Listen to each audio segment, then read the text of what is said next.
Welcome back to Infidelity Tales Lab. We're incredibly grateful for your support. Before we begin today's tale, tell us, which city or country are you joining us from? We love connecting with our global audience. Now, let's dive into today's story. Chapter 1. The Betrayal. Harry Kincaid stared at the rain-slicked window of his modest apartment, watching droplets race down the glass as he nursed his third whiskey of the night. The Chicago skyline blurred beyond the glass, lights smearing into watercolor streaks that matched his current state of mind. At 42, Harry never imagined he'd be starting over, living in a one-bedroom apartment that could fit entirely inside the master bath of his former home. The envelope on the coffee table stared back at him accusingly. Divorce papers, now finalized. 15 years of marriage dissolved in a flurry of legal jargon and bitter arguments. And worst of all, the betrayal that had precipitated it all still burned like acid in his chest.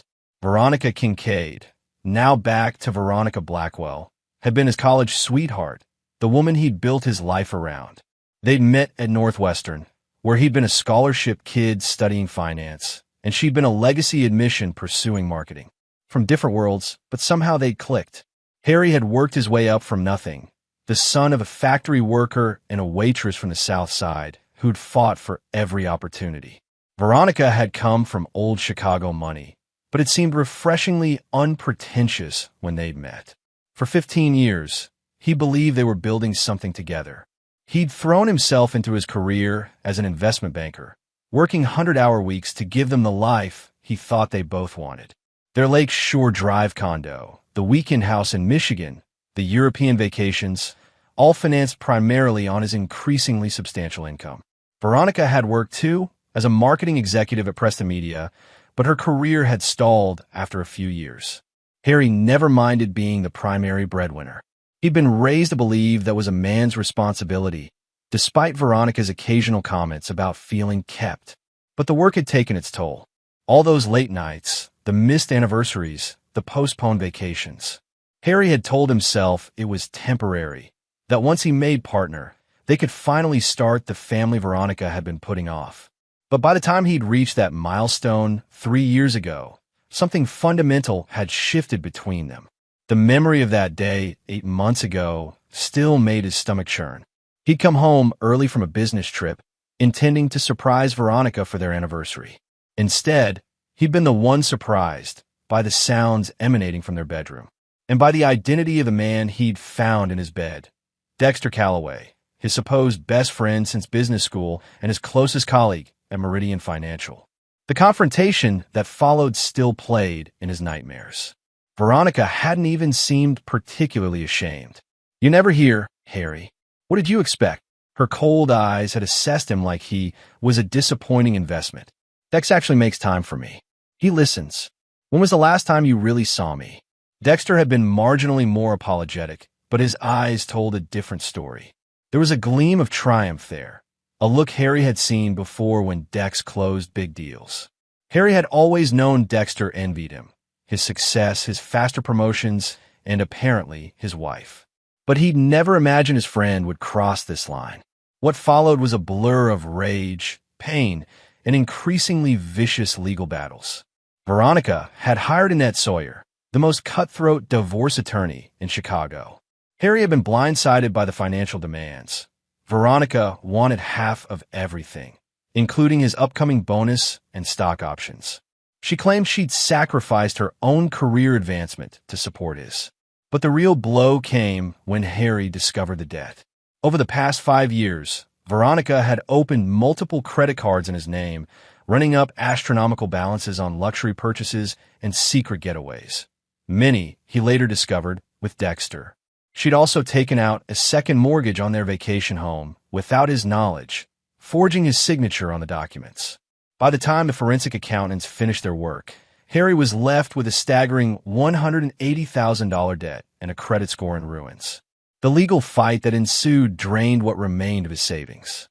Despite clear evidence of fraud, Veronica's legal team managed to drag the proceedings out until Harry simply couldn't afford to continue. His own attorney, Phoebe Winters, had been good but outgunned by Veronica's family money and connections.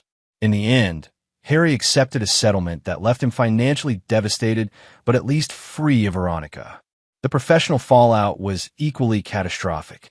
Unable to face working alongside Dexter, Harry had resigned from Meridian Financial, walking away from the partnership he'd spent 15 years building. His reputation in Chicago's close-knit financial community suffered as rumors, many started by Dexter, painted him as unstable and difficult. The ultimate humiliation came when he learned that Dexter had been promoted to his former position. Harry downed the last of his whiskey and turned from the window. The small apartment felt like a prison, walls closing in with each passing day. Rock bottom, they called it. The place where you had nowhere to go but up. His phone buzzed with a text from Phoebe, who had become something of a friend during the divorce proceedings. Fell lead on something. Breakfast tomorrow, 8 a.m., usual place. Harry texted back a thumbs-up emoji. In his darkest moments over the past months, Phoebe's unwavering belief in him had been a lifeline. Unlike most of his so-called friends who had melted away during the divorce, she had stood by him, even as her professional obligations to him ended. There was nothing romantic between them. She was happily married with twin boys, but she'd become the sister he never had. As he prepared for bed, Harry caught his reflection in the bathroom mirror. The man staring back at him was a shadow of his former self. Gaunt face, dark circles under his eyes, the beginning of gray at his temples. 15 years building a life, 8 months watching it crumble. Enough, he whispered to his reflection. Pity and whiskey weren't going to fix this. He needed a plan. Little did Harry know that the meeting with Phoebe tomorrow would set in motion a chain of events that would transform his pain into purpose, his humiliation into calculation, and his defeat into the most meticulously planned revenge Chicago's business world had ever seen. Chapter 2. The Opportunity. Milo's Diner on North Clark Street had become Harry's regular breakfast spot since moving to his new apartment. Affordable, unpretentious, and mercifully far from the upscale establishments frequented by his former colleagues, it offered anonymity along with decent coffee. Phoebe Winters was already seated in a corner booth when Harry arrived, her auburn hair pulled back in a practical ponytail, a manila folder beside her coffee cup.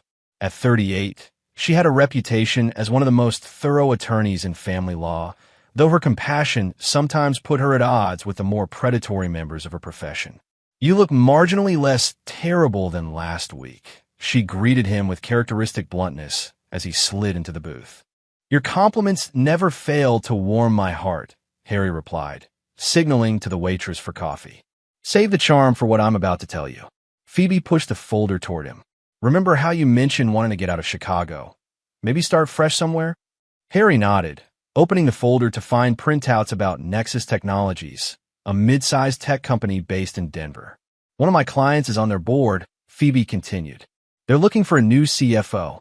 Current one is retiring. Company's solid, but underperforming. They need someone with your financial background who can help position them for acquisition."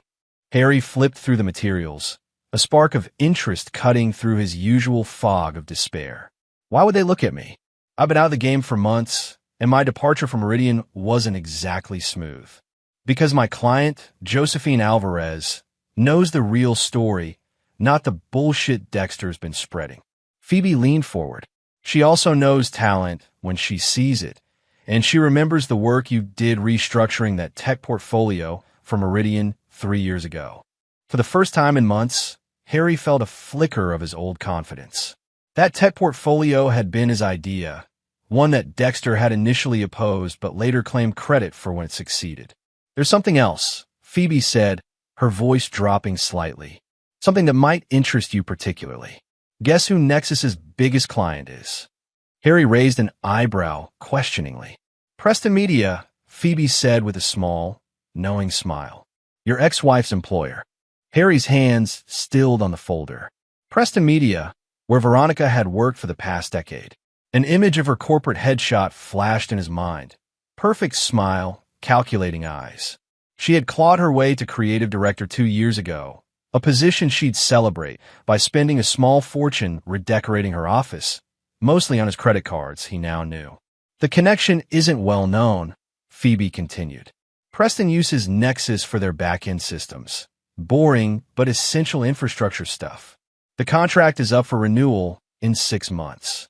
Harry's mind was already racing, calculating angles and possibilities.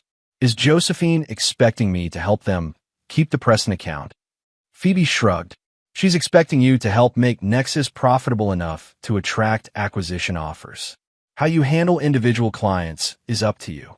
But, she hesitated, I should mention that Preston's CEO, Martin Chambers, is close friends with Bradley Price, Nexus's founder. Harry processed this information, memories surfacing of charity galas where he'd seen Veronica chatting with Bradley Price, a silver-haired tech pioneer known for his philanthropy and political connections. He vaguely recalled that Price had stepped back from day-to-day operations at Nexus, but remained chairman of the board. There's one more thing, Phoebe said, pulling another document from her briefcase. Your friend Dexter? He's been making moves. Word is he's angling to get Meridian to acquire Preston Media. Apparently, he's been cozying up to their executive team.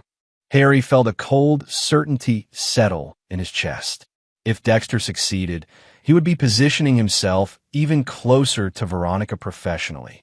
The thought of them building their careers together, perhaps using strategies and contacts Harry had developed, made something hardened inside him calcify further. When does Josephine want to meet?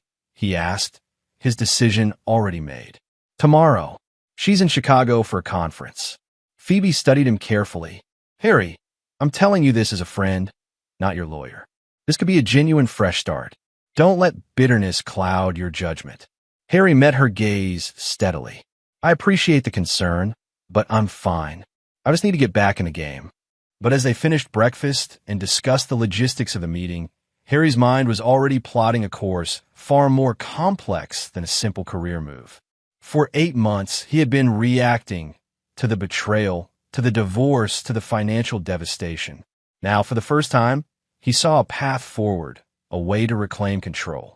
The meeting with Josephine Alvarez the next day went better than Harry dared hope. A no-nonsense woman in her 50s with a background in venture capital. She cut through the pleasantries quickly, addressing the Meridian situation head-on. I know what Callaway's been saying about you, she said bluntly. I also know it's bullshit. The numbers from your division during your tenure speak for themselves. 3 hours and 2 pots of coffee later, Harry had a job offer. CFO of Nexus Technologies, with a relocation package to Denver and a salary that would allow him to begin rebuilding his finances. The position came with significant equity options, standard for tech companies, but a departure from his banking background. We need fresh eyes, Josephine explained. Someone who can see opportunities others miss. That restructuring you did at Meridian for the tech portfolio, that's exactly the kind of thinking Nexus needs. As he left the meeting, Harry made a detour to the public library, where he spent hours researching everything he could find about Nexus Technologies, Preston Media, and the interconnections between the companies. What he discovered confirmed his initial suspicions. Nexus was undervalued, but positioned in a sector ripe for consolidation. With the right strategies, it could become an attractive acquisition target or acquirer. 2 weeks later, Harry Kincaid left Chicago for Denver, leaving behind the wreckage of his former life. As his plane took off, he gazed down at the city where he'd experienced his greatest triumphs and most devastating betrayals. He felt something shift inside him, pain crystallizing into purpose.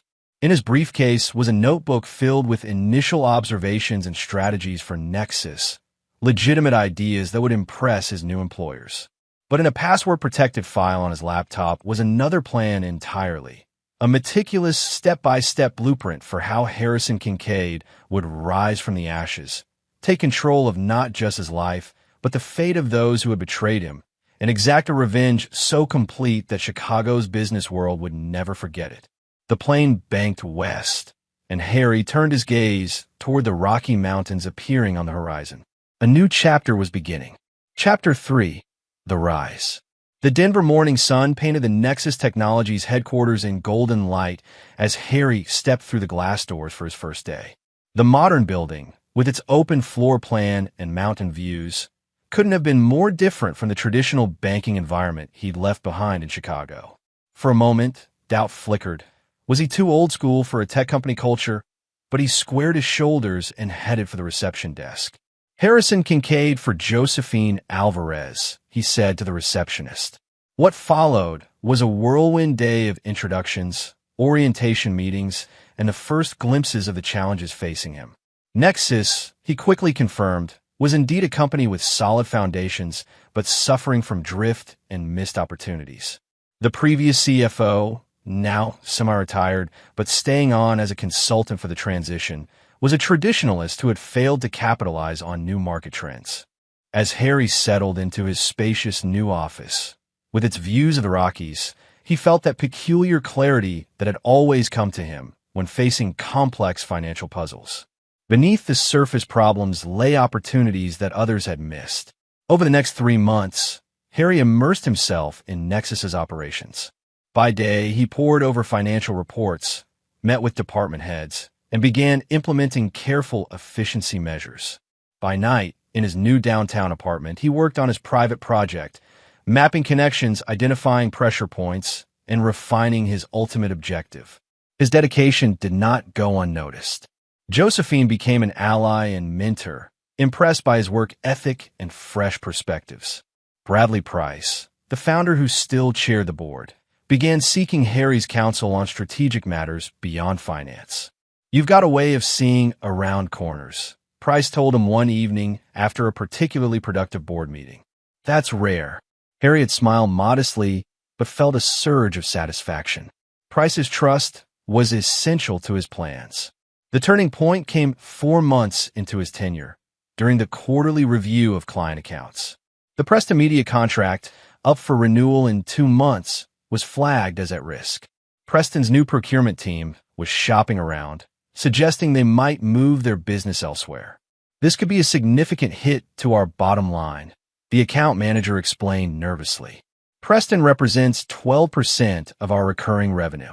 Harry spoke up, his voice calm. "I think I can help with this one." Josephine raised an eyebrow. "You have connections at Preston?" "I know their business model well," Harry replied carefully. "And I understand what they're looking for in a tech partner." Let me take point on this. What Harry didn't mention was his secret weapon, Calvin Reeves, Preston's head of IT operations. 3 weeks earlier, Harry had coincidentally met Calvin at a tech conference in Boulder. Over drinks, he discovered that Calvin was frustrated with Preston's leadership, particularly their lack of understanding of the company's technical needs. Harry had cultivated the relationship carefully, positioning himself as a sympathetic ear and, gradually, a trusted advisor. 2 days after the meeting, Harry flew to Chicago for his first face-to-face with Preston's procurement team. Walking into the Preston Media offices felt surreal, knowing Veronica worked somewhere in the building, perhaps just floors away. But he compartmentalized those feelings, focusing on the task at hand. The meeting was a masterclass in strategic negotiation.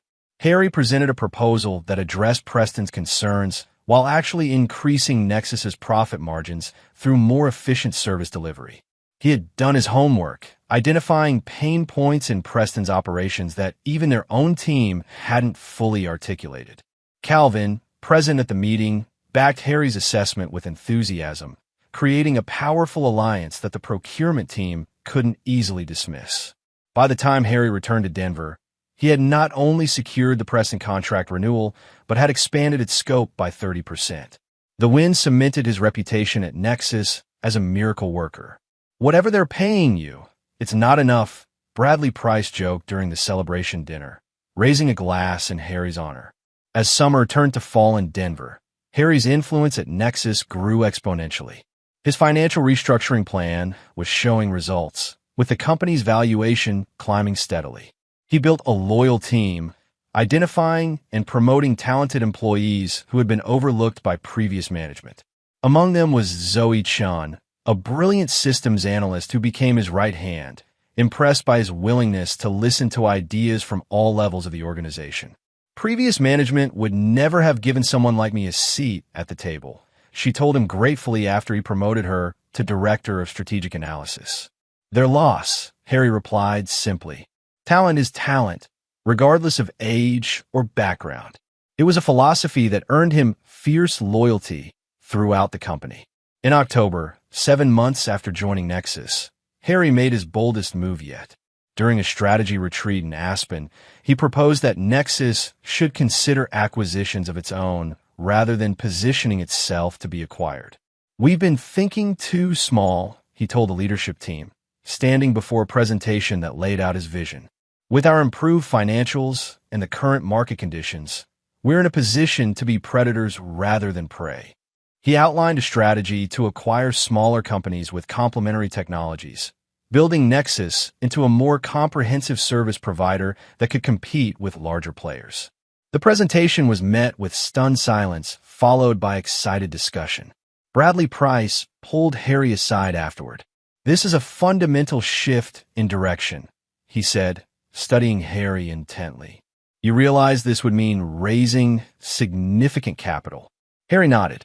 "I've already had preliminary conversations with several investment groups who are interested. No commitments, just taking the temperature." What he didn't mention was that one of those groups was led by Warren Blackwell, Veronica's father, though they had never met in person. The older Blackwell, largely estranged from his daughter after a falling out years ago, had no idea of the connection.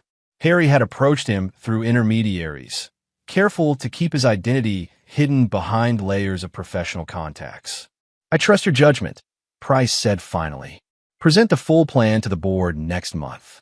As Harry drove back to Denver after the retreat, a rare snowstorm blanketing the mountains around him, he allowed himself a moment of genuine satisfaction that went beyond his revenge plans. He was good at this, building, creating value, seeing possibilities others missed. For the first time since the divorce, he felt truly alive, his mind engaged with challenges worthy of his abilities. That evening, as the first snow of the season fell outside his apartment windows, Harry received a text from Calvin Reeves in Chicago. "She's asking questions about you. Told her nothing as agreed. Moving to Phase 2. Harry stared at the message, a cold smile forming. Phase 2 indeed. The board would approve his acquisition strategy. He was certain of it. And the first company on his target list? A small but pivotal marketing analytics firm that served as Preston Media's secret weapon for their most lucrative client campaigns. His phone buzzed again with another message, this one from an unknown number with a Chicago area code. "Long time no see, stranger. Heard you're making waves in Denver. Drinks next time you're in town? For old time's sake. Veronica." She'd gotten his new number somehow. Harry felt a momentary surge of the old pain, quickly replaced by cold calculation. So she was aware of his success at Nexus. Good. That meant whispers of his resurrection were reaching Chicago, just as he'd intended.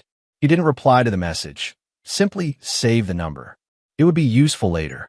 Outside, the snow continued to fall, covering the city in a clean white blanket. Harry gazed out at the transformed landscape, finding it fitting. In nature, destruction often preceded renewal.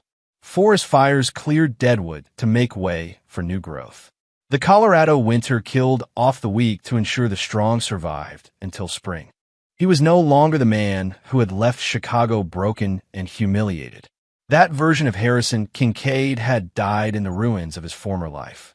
The man who stood in this Denver apartment, watching the snow transform the world, was someone new, someone forged in betrayal's fire, tempered by pain, and now coldly, precisely focused on the execution of a plan years in the making. Phase 2 would begin tomorrow, and neither Veronica nor Dexter would see it coming until it was far too late. Chapter 4. The Acquisition. The holiday season transformed Denver into a postcard-perfect winter wonderland, but Harrison Kincaid barely noticed. December found him working 16-hour days, his office at Nexus Technologies becoming more home than his sparsely furnished apartment. The board had enthusiastically approved his acquisition strategy in November, allocating a substantial war chest for the right targets. Now Harry was deep in the execution phase, evaluating potential acquisitions with ruthless efficiency. "You should at least put up a Christmas tree," Zoe teased, bringing him coffee one evening when most of the staff had already left for a holiday party. At 29, Zoe had proven herself invaluable, brilliant with data analysis and unafraid to challenge his thinking when necessary. "Christmas isn't really my thing anymore," Harry replied, not looking up from the financial models on his screen. Zoe perched on the edge of his desk.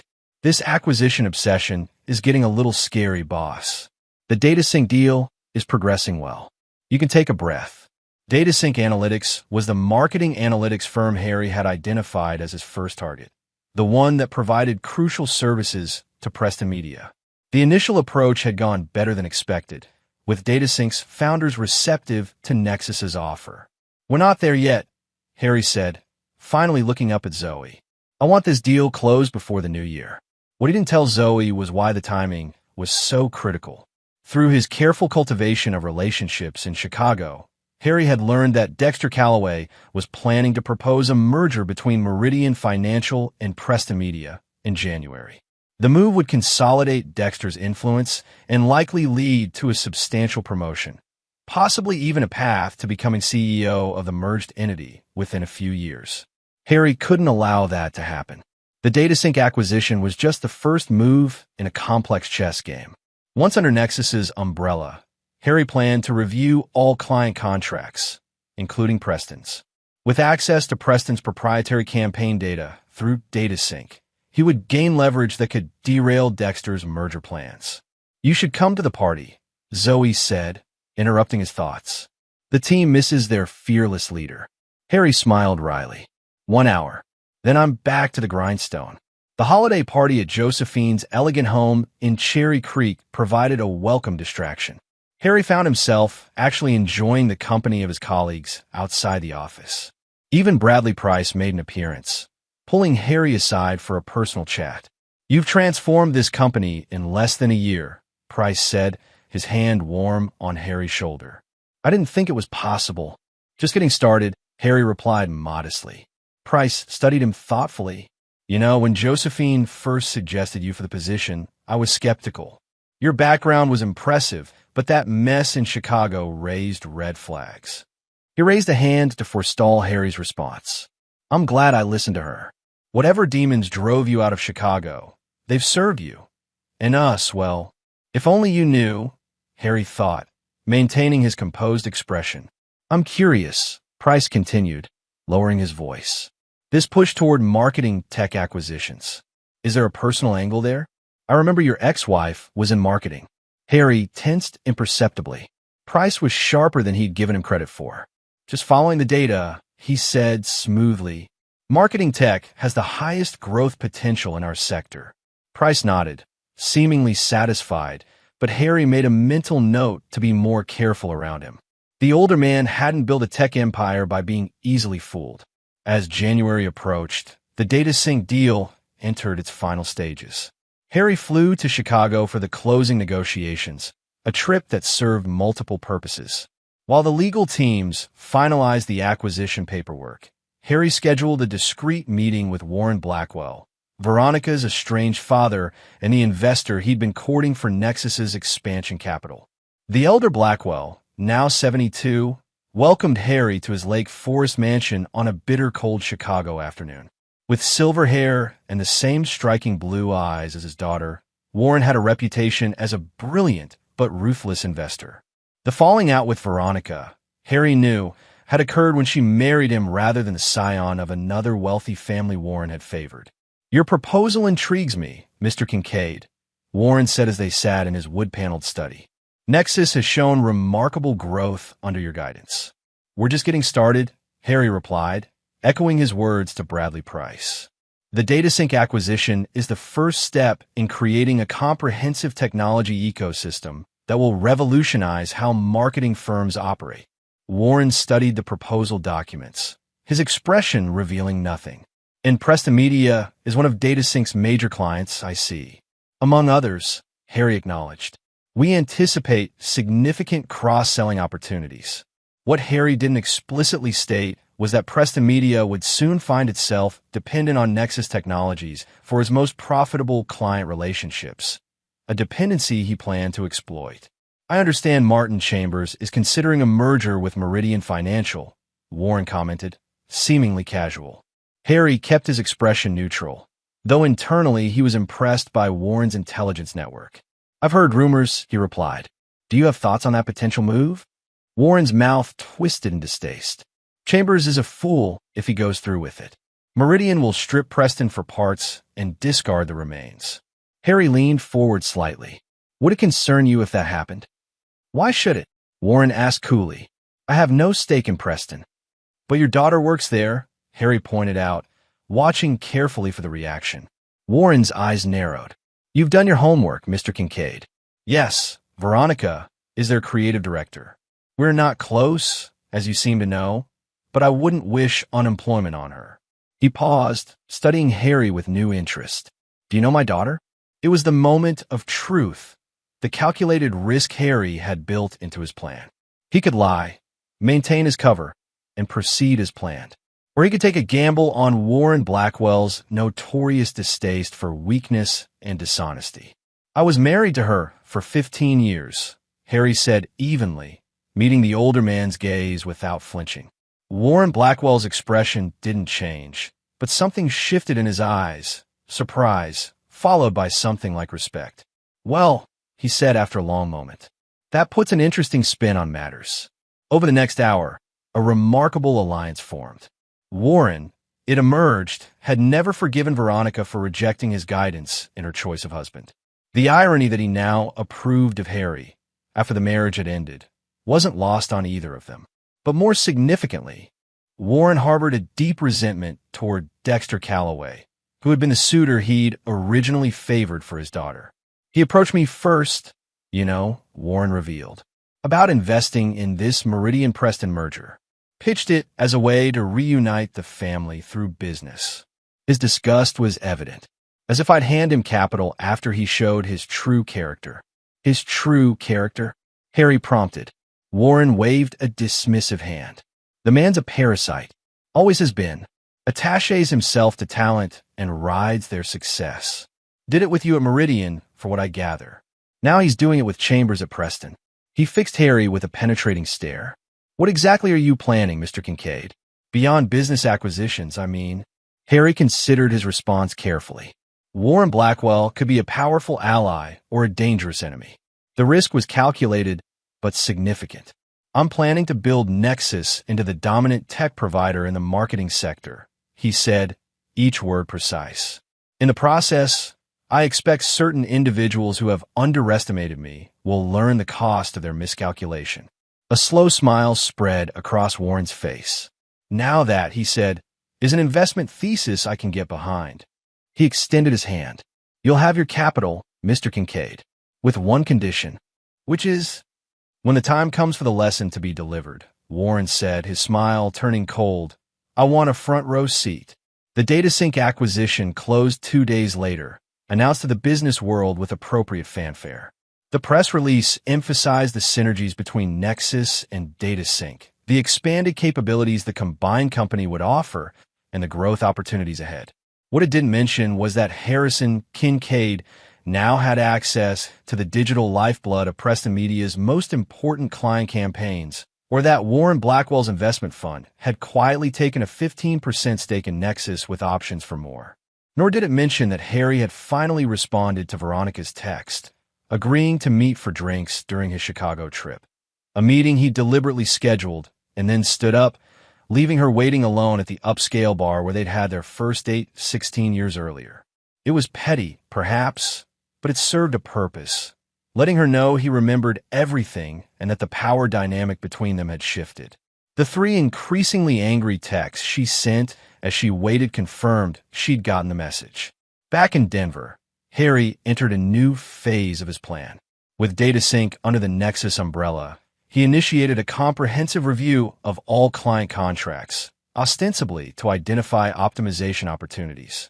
Zoe Chun led the analysis team, unaware that their work was feeding directly into Harry's personal agenda. There's something odd about the Preston Media account, Zoe reported one afternoon in late January. Their campaigns for luminous brands consistently outperform industry benchmarks by margins that don't make statistical sense. Harry, who had been waiting for precisely this discovery, feigned surprise. Show me. Zoe walked him through the data anomalies, patterns that suggested Preston Media might be manipulating campaign results to retain their largest client. Nothing definitively illegal, but certainly ethically questionable. Good catch, Harry told her. Document everything, but keep this between us for now. I want to understand exactly what's happening before we raise any alarms. As January turned to February, Harry set the next phase of his plan in motion. Nexus announced a client success program that involved more direct integration between their systems and those of key clients like Press Media. Calvin Reeves, still Harry's inside man at Preston, championed the program internally, ensuring Preston signed on. The integration gave Nexus unprecedented visibility into Preston's operations, including the questionable Luminous Brands campaigns. Harry now had everything he needed to disrupt the Meridian-Preston merger talks, which, according to his sources, were progressing toward a spring announcement. But he waited, patient as a spider at the center of its web. The timing had to be perfect. In March, almost exactly 1 year after he joined Nexus, Harry received the call he'd been anticipating from Bradley Price. "Martin Chambers wants to meet," Price said without preamble. "He's flying to Denver next week. Says it's urgent." Harry allowed himself a small smile. Did he mention what it's about? No, but he sounded nervous. "Whatever it is, handle it carefully. Preston's still an important client." "Of course," Harry replied, his tone the essence of professional concern. "I'll make myself completely available." As he hung up, Harry opened his laptop and pulled up a secure file titled Endgame.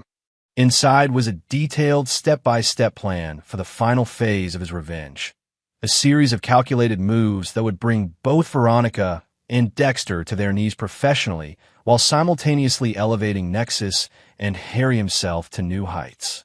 The pieces were all in place. Martin Chambers' panic call was just the beginning of the endgame. Harry glanced at the calendar on his desk. March 15th, the Ides of March. How fitting. In Shakespeare's Julius Caesar, it had been the day of reckoning when betrayal was answered with blood. In Harrison Kincaid's carefully orchestrated drama, it would mark the beginning of a different kind of execution, one no less complete for its lack of physical violence. He closed the laptop and gazed out at the Denver skyline, feeling a cold satisfaction settle in his chest. Stage 2 was complete. It was time for the final act. Chapter 5, The Confrontation. Martin Chambers arrived at Nexus headquarters on a Tuesday morning, the Denver sunshine doing nothing to brighten his haggard expression.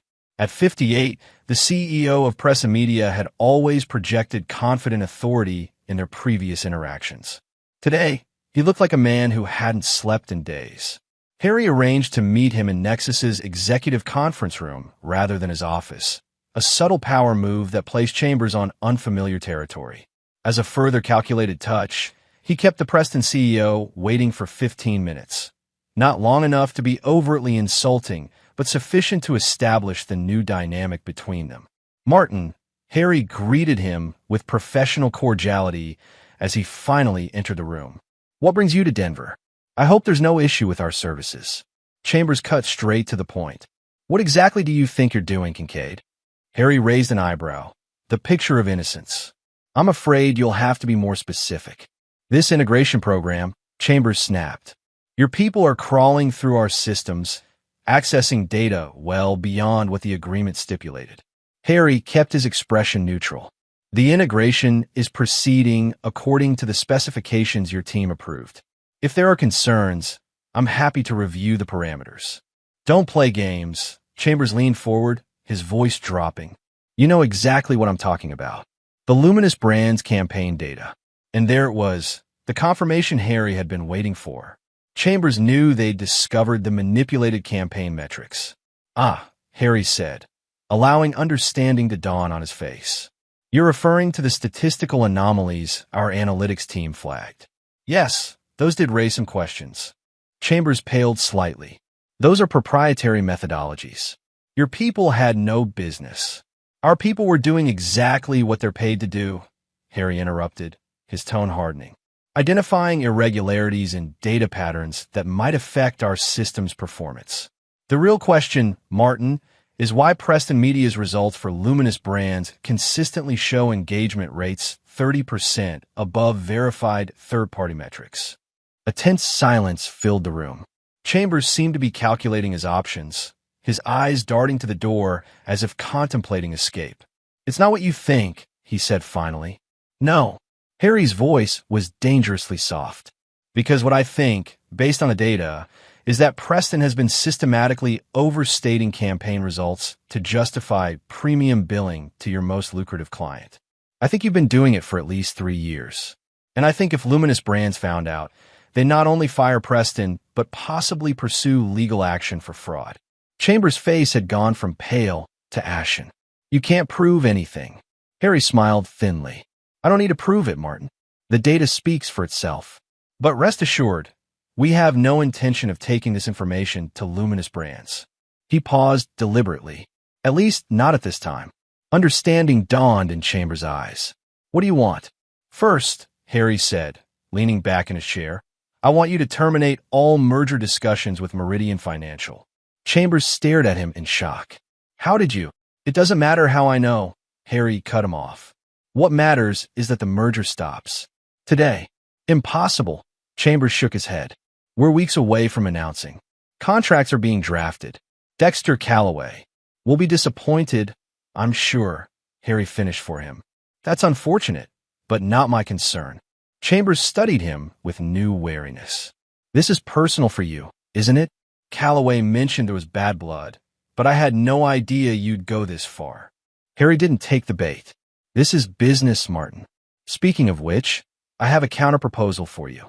From his briefcase, Harry withdrew a folder containing documents outlining a strategic partnership between Nexus and Preston Media.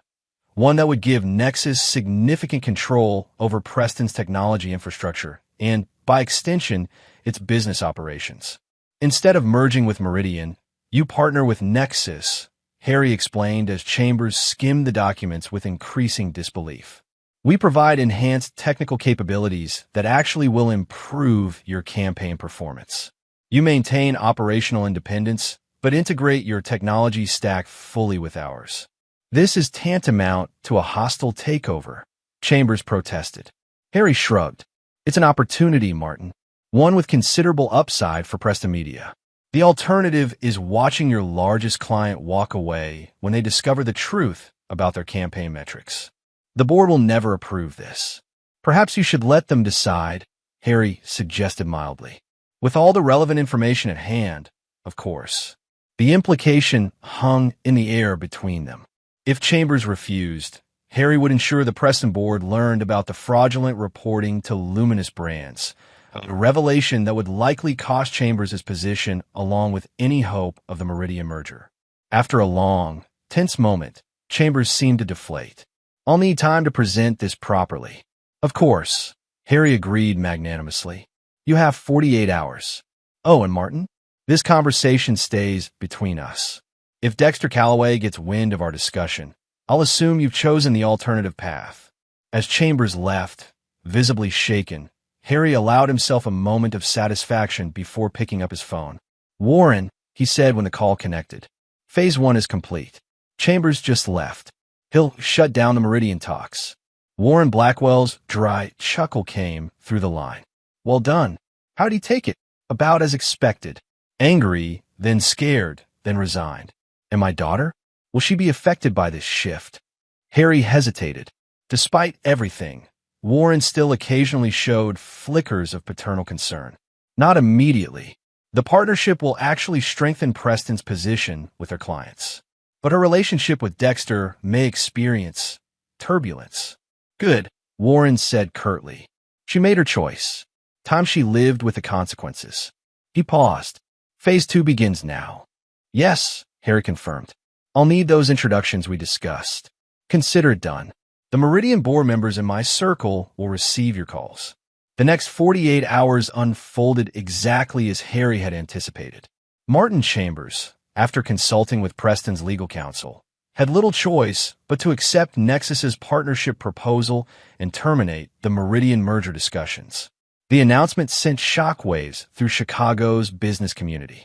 Dexter Calloway, blindsided by the collapse of his carefully orchestrated merger plan, reacted predictably with a furious phone call to Harry. You manipulative bastard, Dexter snarled when Harry answered. I know you're behind this. Hello to you too, Dex, Harry replied calmly.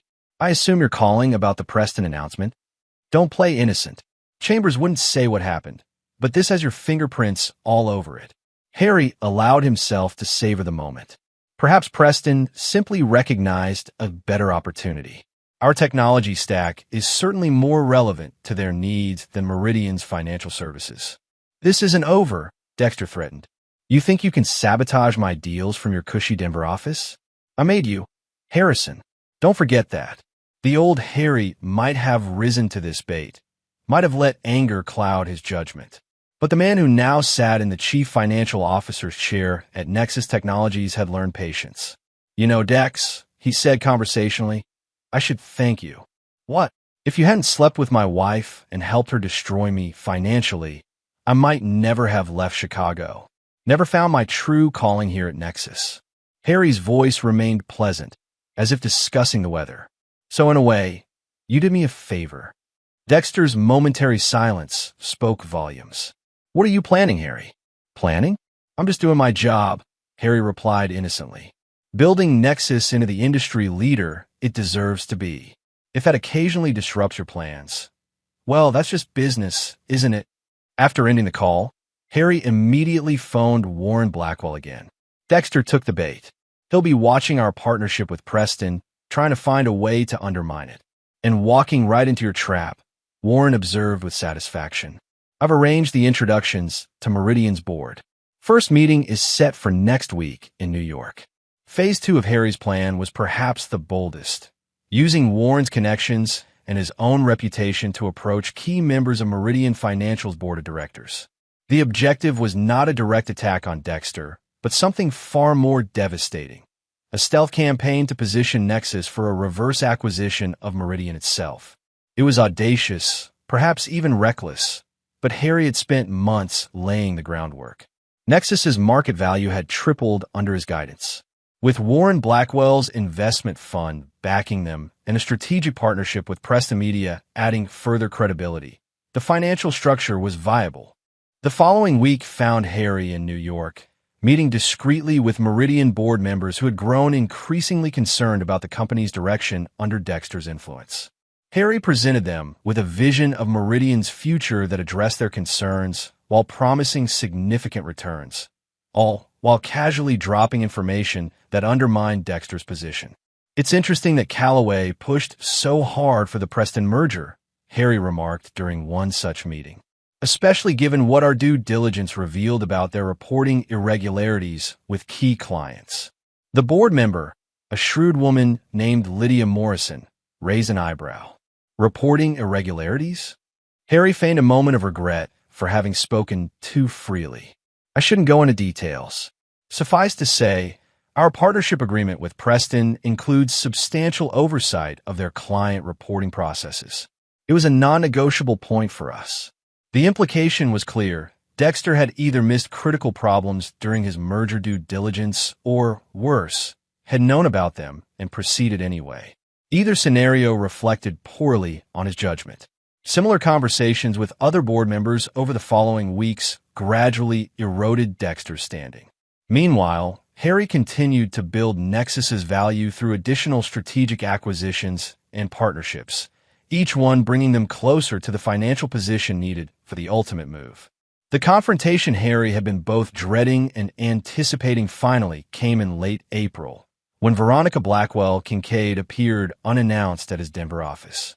Your assistant doesn't seem to think you'll want to see me, she said from the doorway, still striking at 40 with her raven hair and calculating blue eyes. But I think we're overdue for a conversation, don't you? Harry gestured for her to enter, his face revealing nothing of the turbulent emotions her presence stirred. Veronica, this is unexpected. She closed the door behind her and took a seat without being invited, crossing her legs elegantly. She wore an expensive designer suit that Harry recognized, one of the many purchases that had contributed to his financial ruin. Quite the Phoenix act you've pulled off, she observed, glancing around his office appreciatively. CFO of the company that now essentially controls Preston. Very impressive. What do you want, Veronica? Harry asked directly. She smiled, the expression not reaching her eyes. Clarity. Dexter is convinced you're orchestrating some elaborate revenge scheme. I told him that's giving you too much credit. Her gaze sharpened. But here you are, systematically dismantling the merger he spent a year building, turning my company into a subsidiary of yours, and apparently courting my father, of all people. Harry kept his expression neutral. Business decisions, nothing more. Your connection to Preston is irrelevant. Bullshit, she said flatly. This is personal, and we both know it. Does it matter? Harry countered. The results are the same, either way. Veronica leaned forward slightly.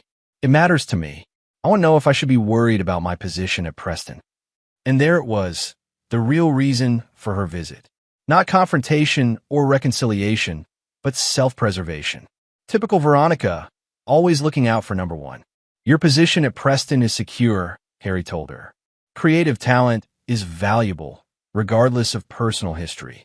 She studied him, skepticism evident. Just like that, no payback for what happened between us. Harry met her gaze steadily. What happened between us is in the past. I moved on. To destroying Dexter instead, she pressed. I'm building Nexus, Harry corrected her. If that creates challenges for Dexter, that's unfortunate, but not my primary concern. Veronica's laugh was brittle.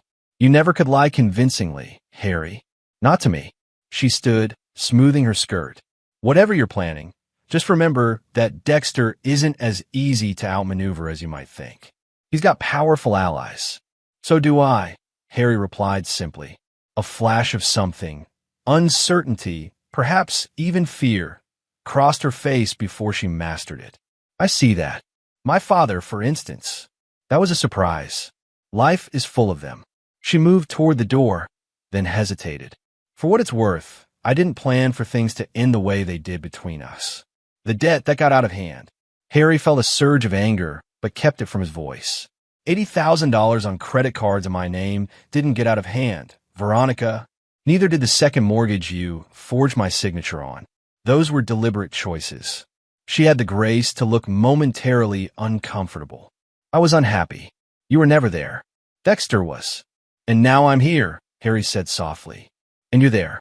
Funny how things work out. After she left, Harry sat motionless for several minutes, processing the encounter. Seeing her had been harder than he'd anticipated, stirring up emotions he thought he'd mastered. Anger, betrayal, and beneath it all, a lingering sadness for what might have been. But the encounter had also revealed something crucial. Veronica was worried. Whatever confidence she projected, she sensed the shifting tides and had come to gauge the threat level. That meant Dexter, too, felt the pressure. Good. It was time to increase it. Harry picked up his phone and dialed Josephine Alvarez's extension. I need to call an emergency board meeting, he told her without preamble.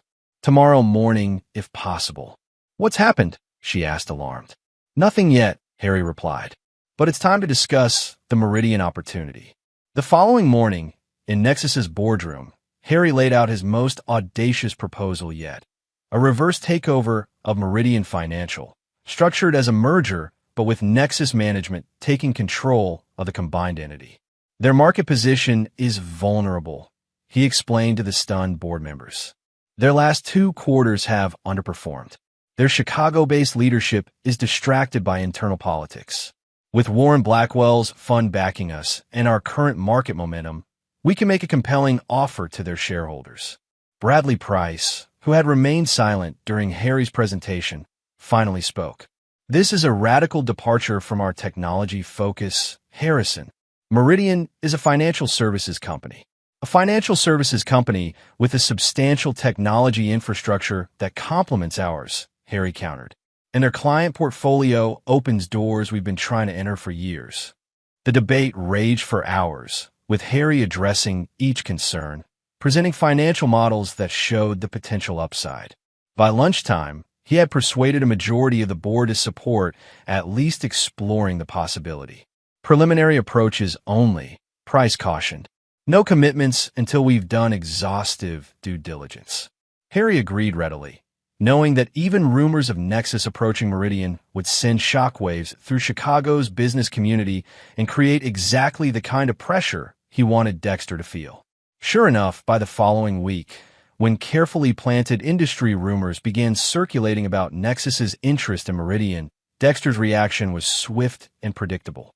He launched a counteroffensive, publicly dismissing the possibility and privately working to shore up his position within Meridian.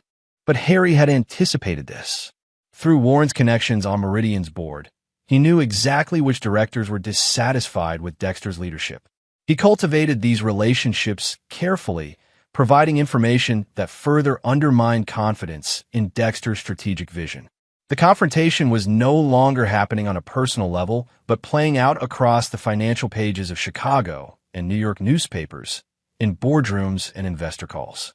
It was business as blood sport, with billions of dollars and hundreds of careers in the balance. And at the center of the storm stood Harrison Kincaid, no longer the betrayed husband seeking petty revenge, but the architect of a business coup that would either elevate him to new heights of power or destroy what he had built in Denver. As May turned to June, the rumors solidified into formal discussions. Nexus officially approached Meridian's board with a merger proposal that would value Meridian at a modest premium to its current stock price, but restructure leadership with Harry as CEO of the combined entity. The board, increasingly dissatisfied with Meridian's performance under Dexter's leadership team, agreed to formal negotiations.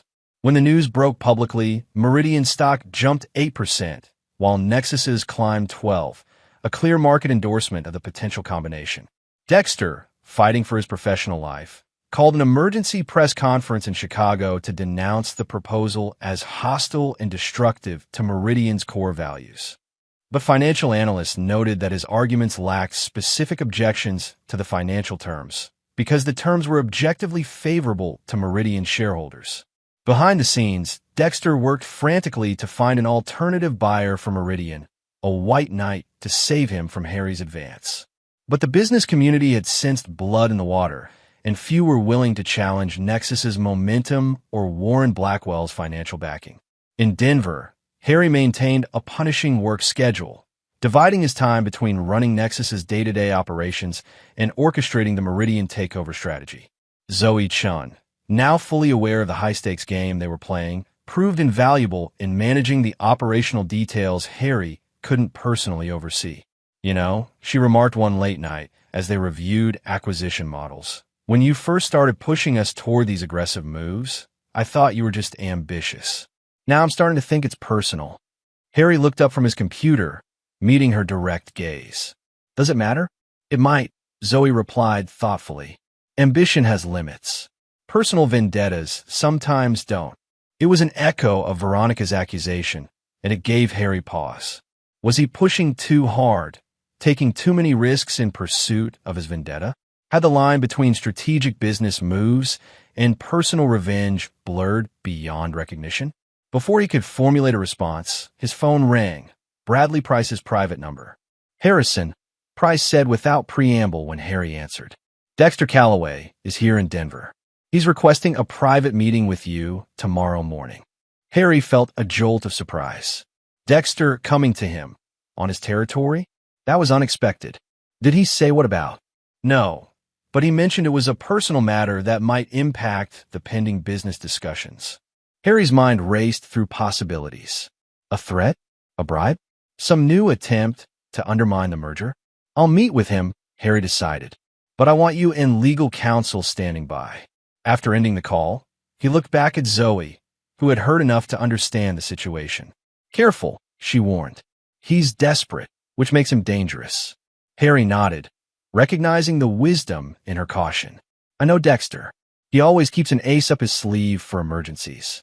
Whatever he's bringing tomorrow, it won't be a white flag.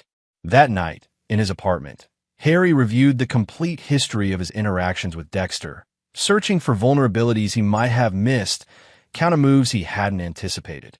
The stakes had never been higher, not just for his revenge plans, but for Nexus itself, which was now fully committed to the Meridian acquisition.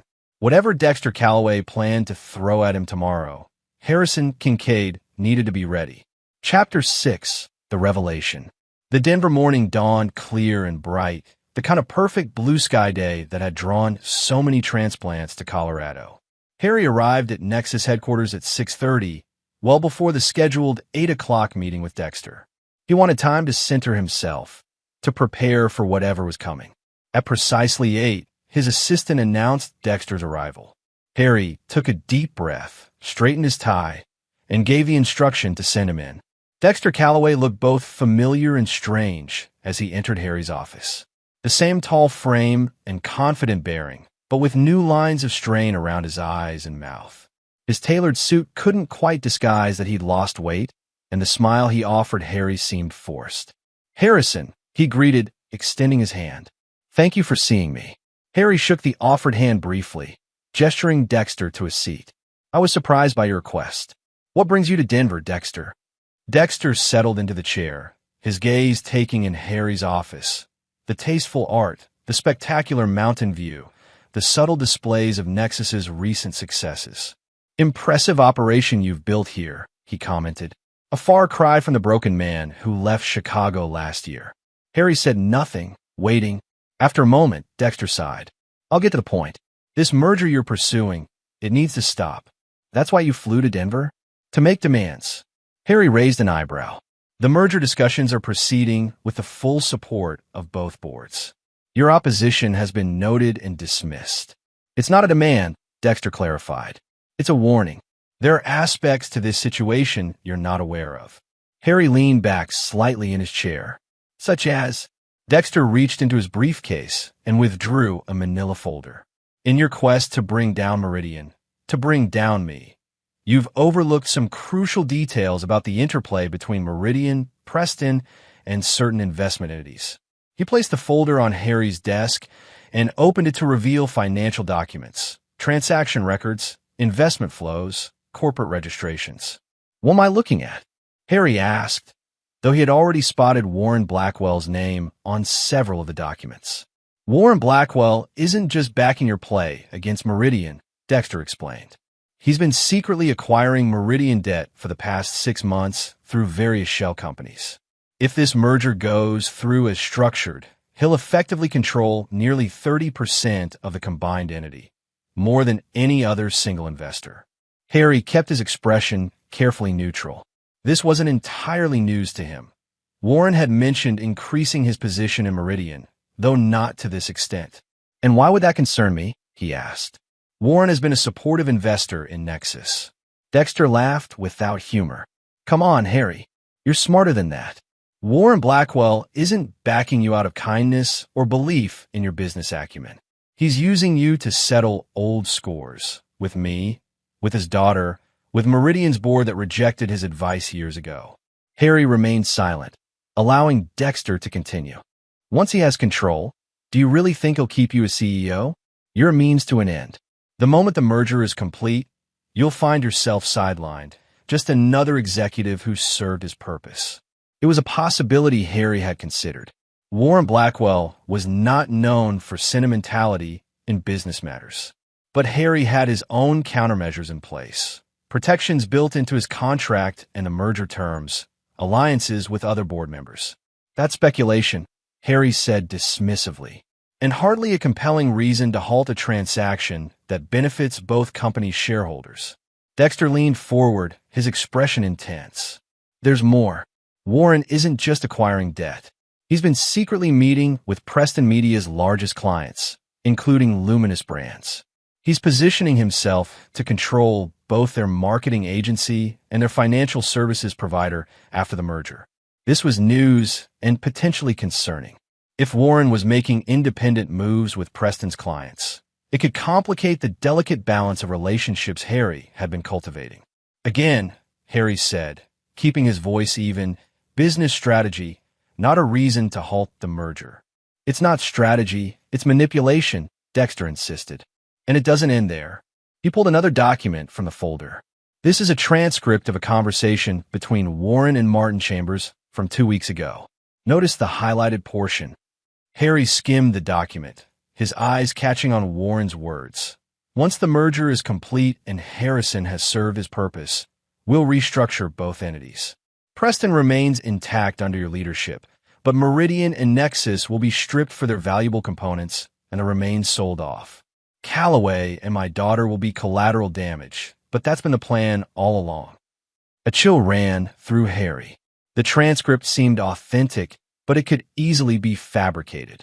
This was exactly the kind of desperate move he'd expected from Dexter. "Where did you get this?" Harry asked, his tone hardening. "I have my sources," Dexter replied vaguely.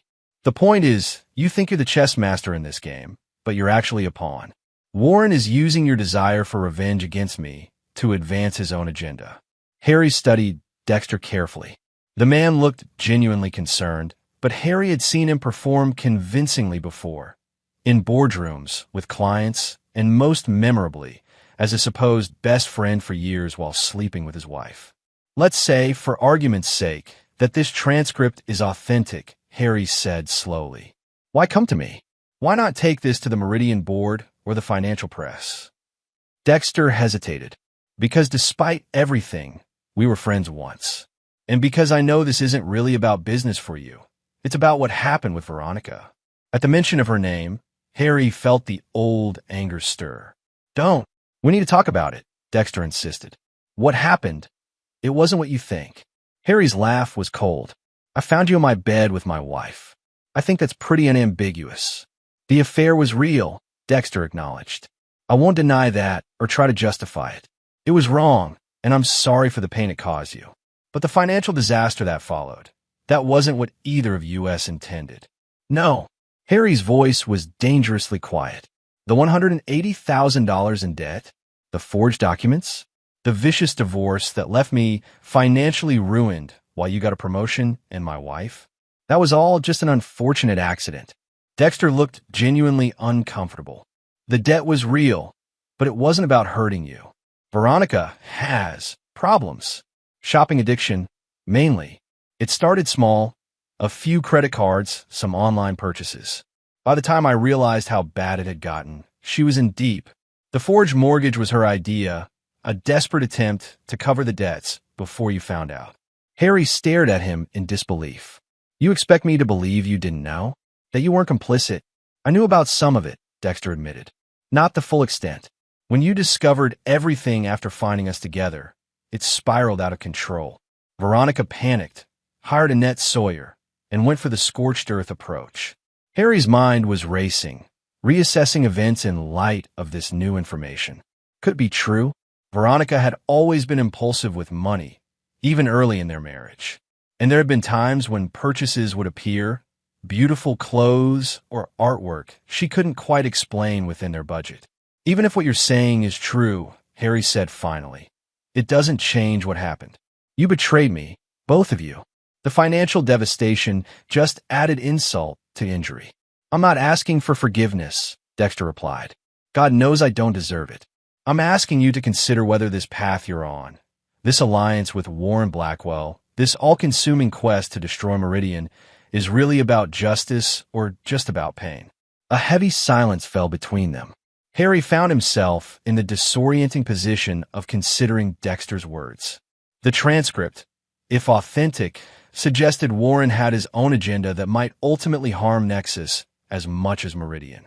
And the revelation about Veronica's financial issues, while not excusing the betrayal, cast it in a slightly different light. "Why should I believe any of this?" Harry asked finally. "Why should I trust you now, after everything?" Dexter reached into his pocket and pulled out a small USB drive, placing it on the desk beside the folder.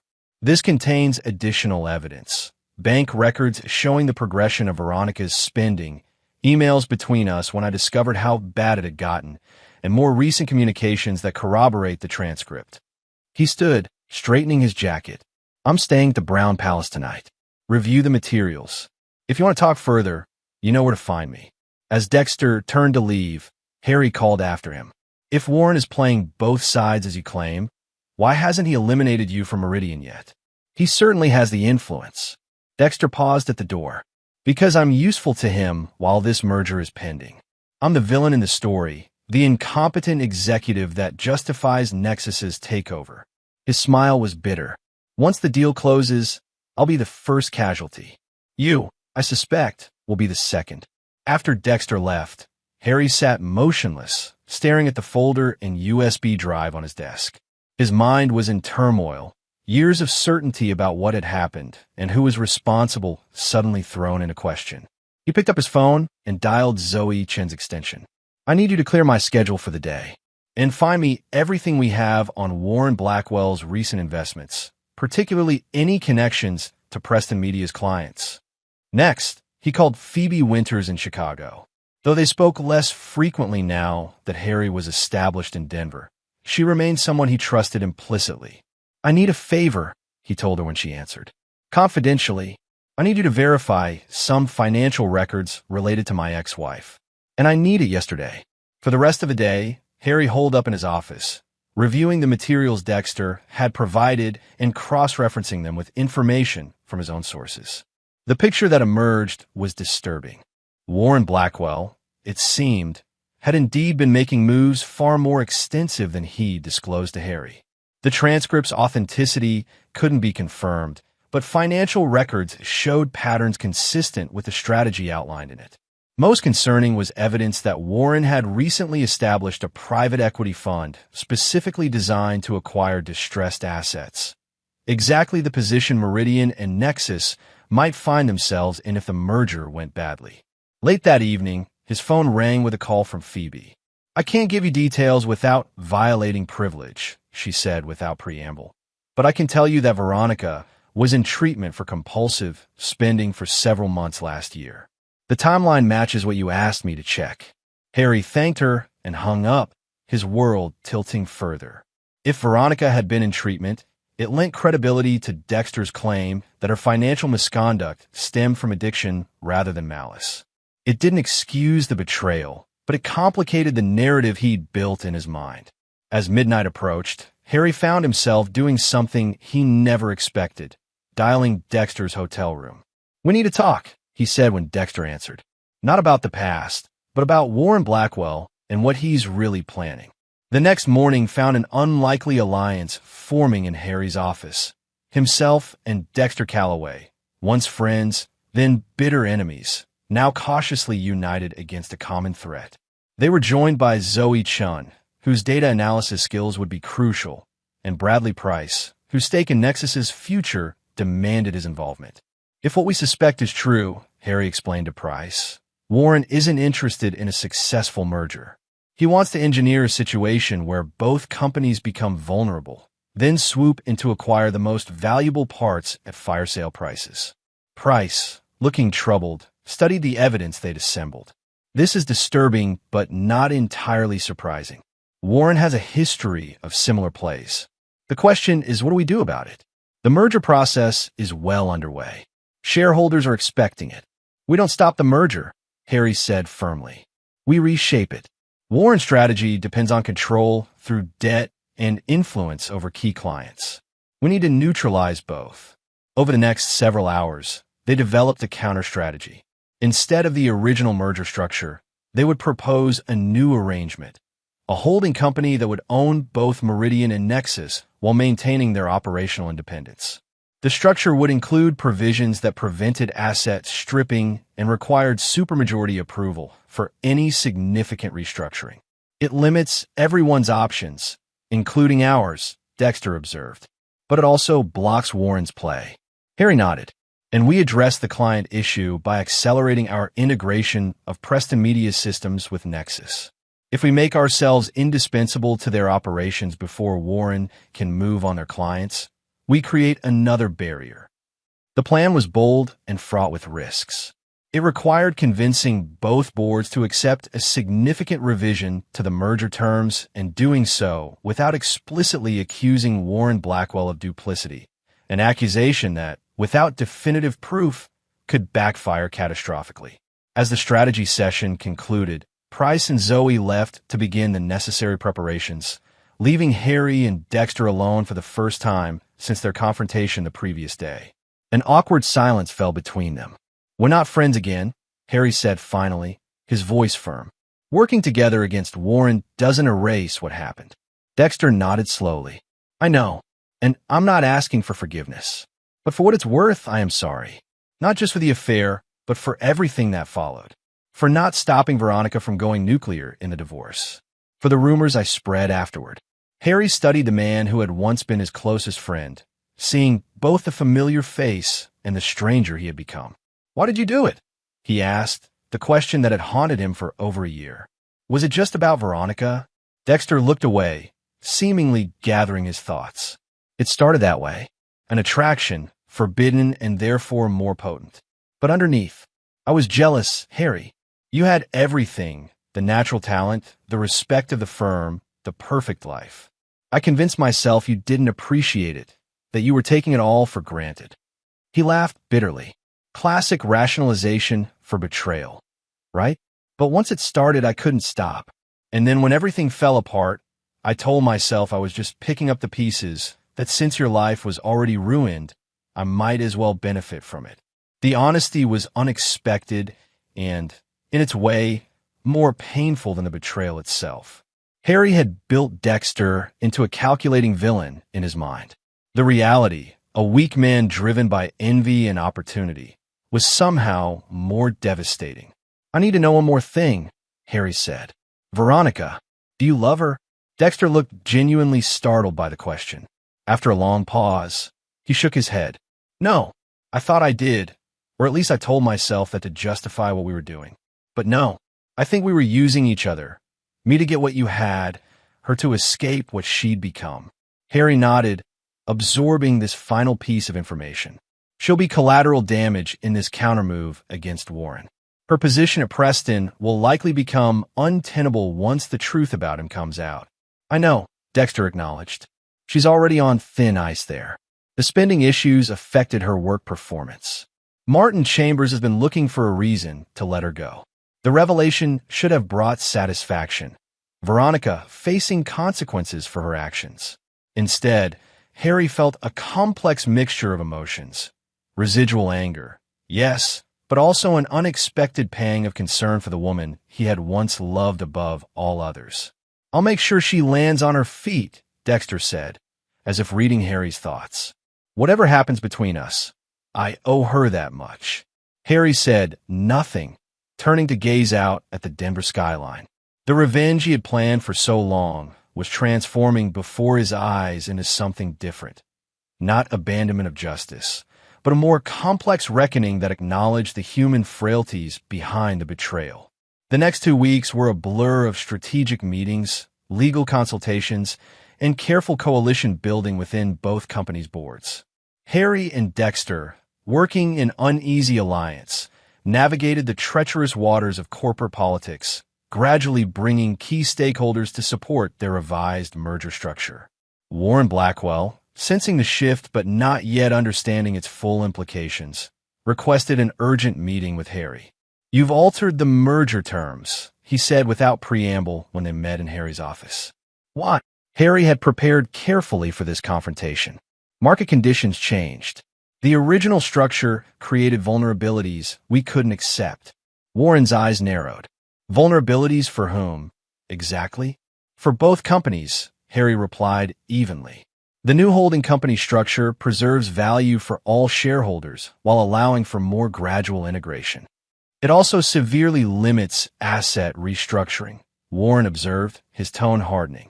A curious priority. Harry met his gaze steadily. Not curious at all. Both boards want to ensure the combined entity remains stable through the transition. Standard corporate governance. Warren studied him, calculation evident in his expression. Callaway visited you last week. Suddenly you're revising merger terms that were nearly finalized. I'm not a fool, Harrison.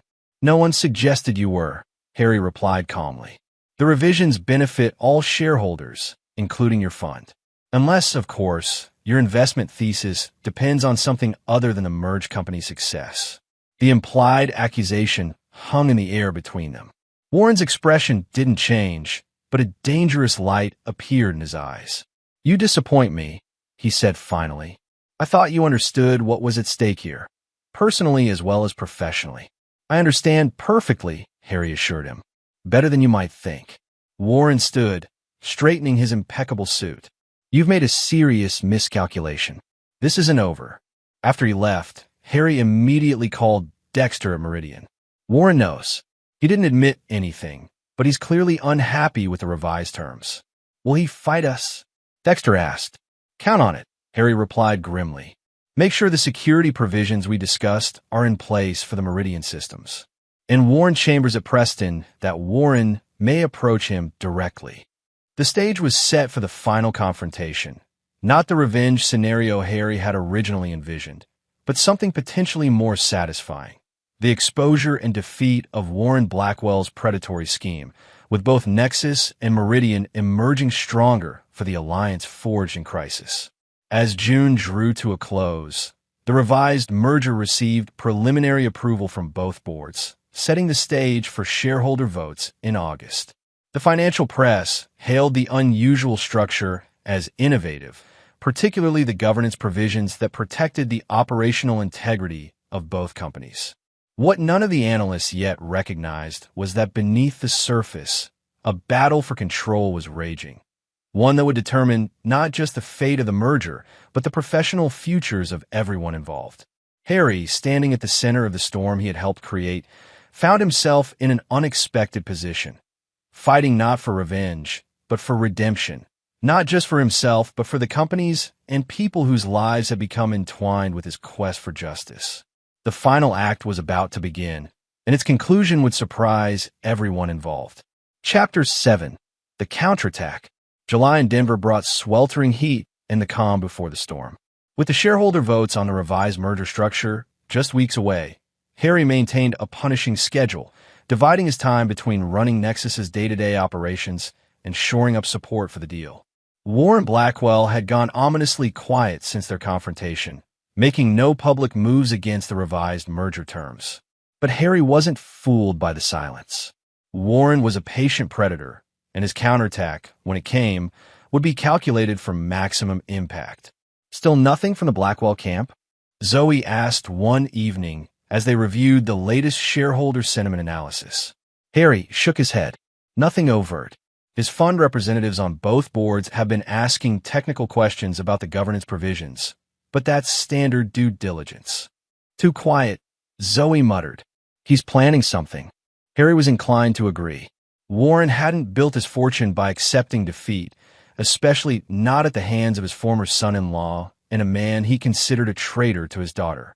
The first hint of Warren's strategy came 3 days later when Harry received an urgent call from Martin Chambers at Presta Media. "We've got a situation," Chambers said, his voice tight with stress. Luminous Brands is threatening to pull their business. Their CEO says they've received an interesting proposal from a new marketing tech consortium that can better serve their needs. Harry felt a chill despite the summer heat. "Let me guess, the consortium is backed by Warren Blackwell's fund." "How did you know?" Chambers sounded surprised. "Because it's the move I would make in his position," Harry replied grimly. "He's trying to undermine the value proposition of the merger by attacking our client relationships." After reassuring Chambers and outlining a counter-strategy for retaining Luminous Brands, Harry called an emergency meeting with his crisis team. Zoe, Bradley Price, and via secure video link from Chicago, Dexter Calloway. "Warren's making his move," Harry explained. "He's targeting key clients, starting with Luminous Brands at Preston. We need to assume he'll go after Meridian's major accounts next." "Classic destabilization strategy," Dexter observed. "If enough major clients get nervous about the merger, shareholders will lose confidence in the projected revenue models and vote against the deal." Price finished, looking troubled. "Or demand revisions that would remove the protections we've built in." "Exactly," Harry confirmed. "We need to get ahead of this." "Zoe, I want a complete vulnerability assessment. Which clients are most at risk? What unique value propositions can we emphasize to keep them on board?" As Zoe nodded and began taking notes, Harry turned to Dexter. "You need to personally reach out to Meridian's top 20 clients. Reassure them that the merger will enhance services, not disrupt them. Offer fee guarantees if necessary." The team sprang into action, implementing a comprehensive client retention strategy that combined reassurance, incentives, and accelerated delivery of previously promised innovations. Harry personally joined calls with several key accounts, leveraging his financial expertise to demonstrate how the merged entity would better serve their needs. But Warren's attack wasn't limited to client relationships. 3 days after the Luminous Brand situation, a concerning story appeared in the Financial Times, quoting sources close to the merger discussions, who raised questions about the financial projections underlying the deal. These calculations assume cost synergies that may be unrealistic given the company's different operational models, the anonymous source claimed. The governance structure, while innovative, introduces inefficiencies that could significantly reduce shareholder value. The article, while carefully couched in speculation, had Warren's fingerprints all over it. The timing was deliberate, late enough in the process to sow doubt, but early enough to allow the uncertainty to spread before the shareholder votes. Harry's phone rang shortly after the article appeared online. It was Phoebe Winters from Chicago. "Have you seen it?" she asked without preamble. "The Financial Times piece?" "Yes." Warren's opening salvo. "It's more than that," Phoebe replied. "I've heard rumors that certain influential Meridian shareholders received detailed analysis packages yesterday, supposedly independent assessments that question the merger's value." Harry cursed softly. Warren was attacking on multiple fronts, targeting not just clients, but shareholders directly. "Can you give me copies of these packages?" "Working on it," Phoebe assured him. "But there's something else. Veronica called me this morning." That caught Harry by surprise. "Veronica? Why would she call you?" "Because she's scared," Phoebe said bluntly. Apparently, her father paid her a visit last night. He offered to help her financially, clear all her debts, set up a trust fund, on one condition. "Let me guess," Harry said grimly, "that she publicly opposed the merger. Worse, he wants her to make public statements about your mental state during the divorce. Claims of erratic behavior, vengeful tendencies, financial irresponsibility. Anything to paint you as unstable and unreliable." The calculated cruelty of it took Harry's breath away. Warren was willing to use his own daughter as a weapon, exploiting both her financial vulnerability and her complicated history with Harry to derail the merger. "What did she say?" Harry asked, surprised to find himself concerned about Veronica's response. "She refused," Phoebe replied, a note of reluctant admiration in her voice. "Said she'd done enough damage already and wouldn't be part of her father's schemes. That's when she called me. Want to know if you were aware of what Warren was planning." Harry processed this unexpected development. Veronica, despite everything, had drawn a line. It didn't erase the past, but it suggested a complexity to her character that he had forgotten in his focus on revenge. "Tell her." He hesitated, unsure what message to send to the woman who had once been the center of his world, and then the architect of its destruction. "Tell her I appreciate the warning, and that she should be careful. Warren won't take her refusal well." After ending the call, Harry sat for a long moment, recalibrating his understanding of the situation. Warren was proving even more ruthless than anticipated, willing to sacrifice his own daughter in his quest for control. It suggested a desperation that was both concerning and potentially useful. The next blow came that afternoon in the form of a letter from the SEC, informing Nexus that they had received a whistleblower complaint alleging accounting irregularities in the company's recent quarterly reports. The letter was preliminary, simply notifying Nexus of the investigation rather than making specific accusations, but the timing left little doubt about its origin. "This is a classic delaying tactic," Bradley Price fumed when Harry showed him the letter. "Even if the investigation finds nothing, which it won't, because there's nothing to find, it creates uncertainty that could push the shareholder votes past the critical window." Harry nodded grimly. The merger agreement included a termination clause if the deal wasn't closed by October 1st. Warren was trying to run out the clock. "We need a counterpunch," Harry decided. "Not just defend against these attacks, but go on the offensive." That evening, Harry convened a war council in his apartment, away from potential corporate eavesdroppers. Zoe Chun, Bradley Price, and Dexter Calloway, who had flown in from Chicago, gathered around Harry's dining table, along with Phoebe Winters and, surprisingly, Calvin Reeves from Preston Media's IT department. "Warren's strategy is clear," Harry began. "Attack client relationships, undermine shareholder confidence, create regulatory delays, and potentially use Veronica to question my fitness to lead the merged entity. Classic siege warfare," Dexter observed.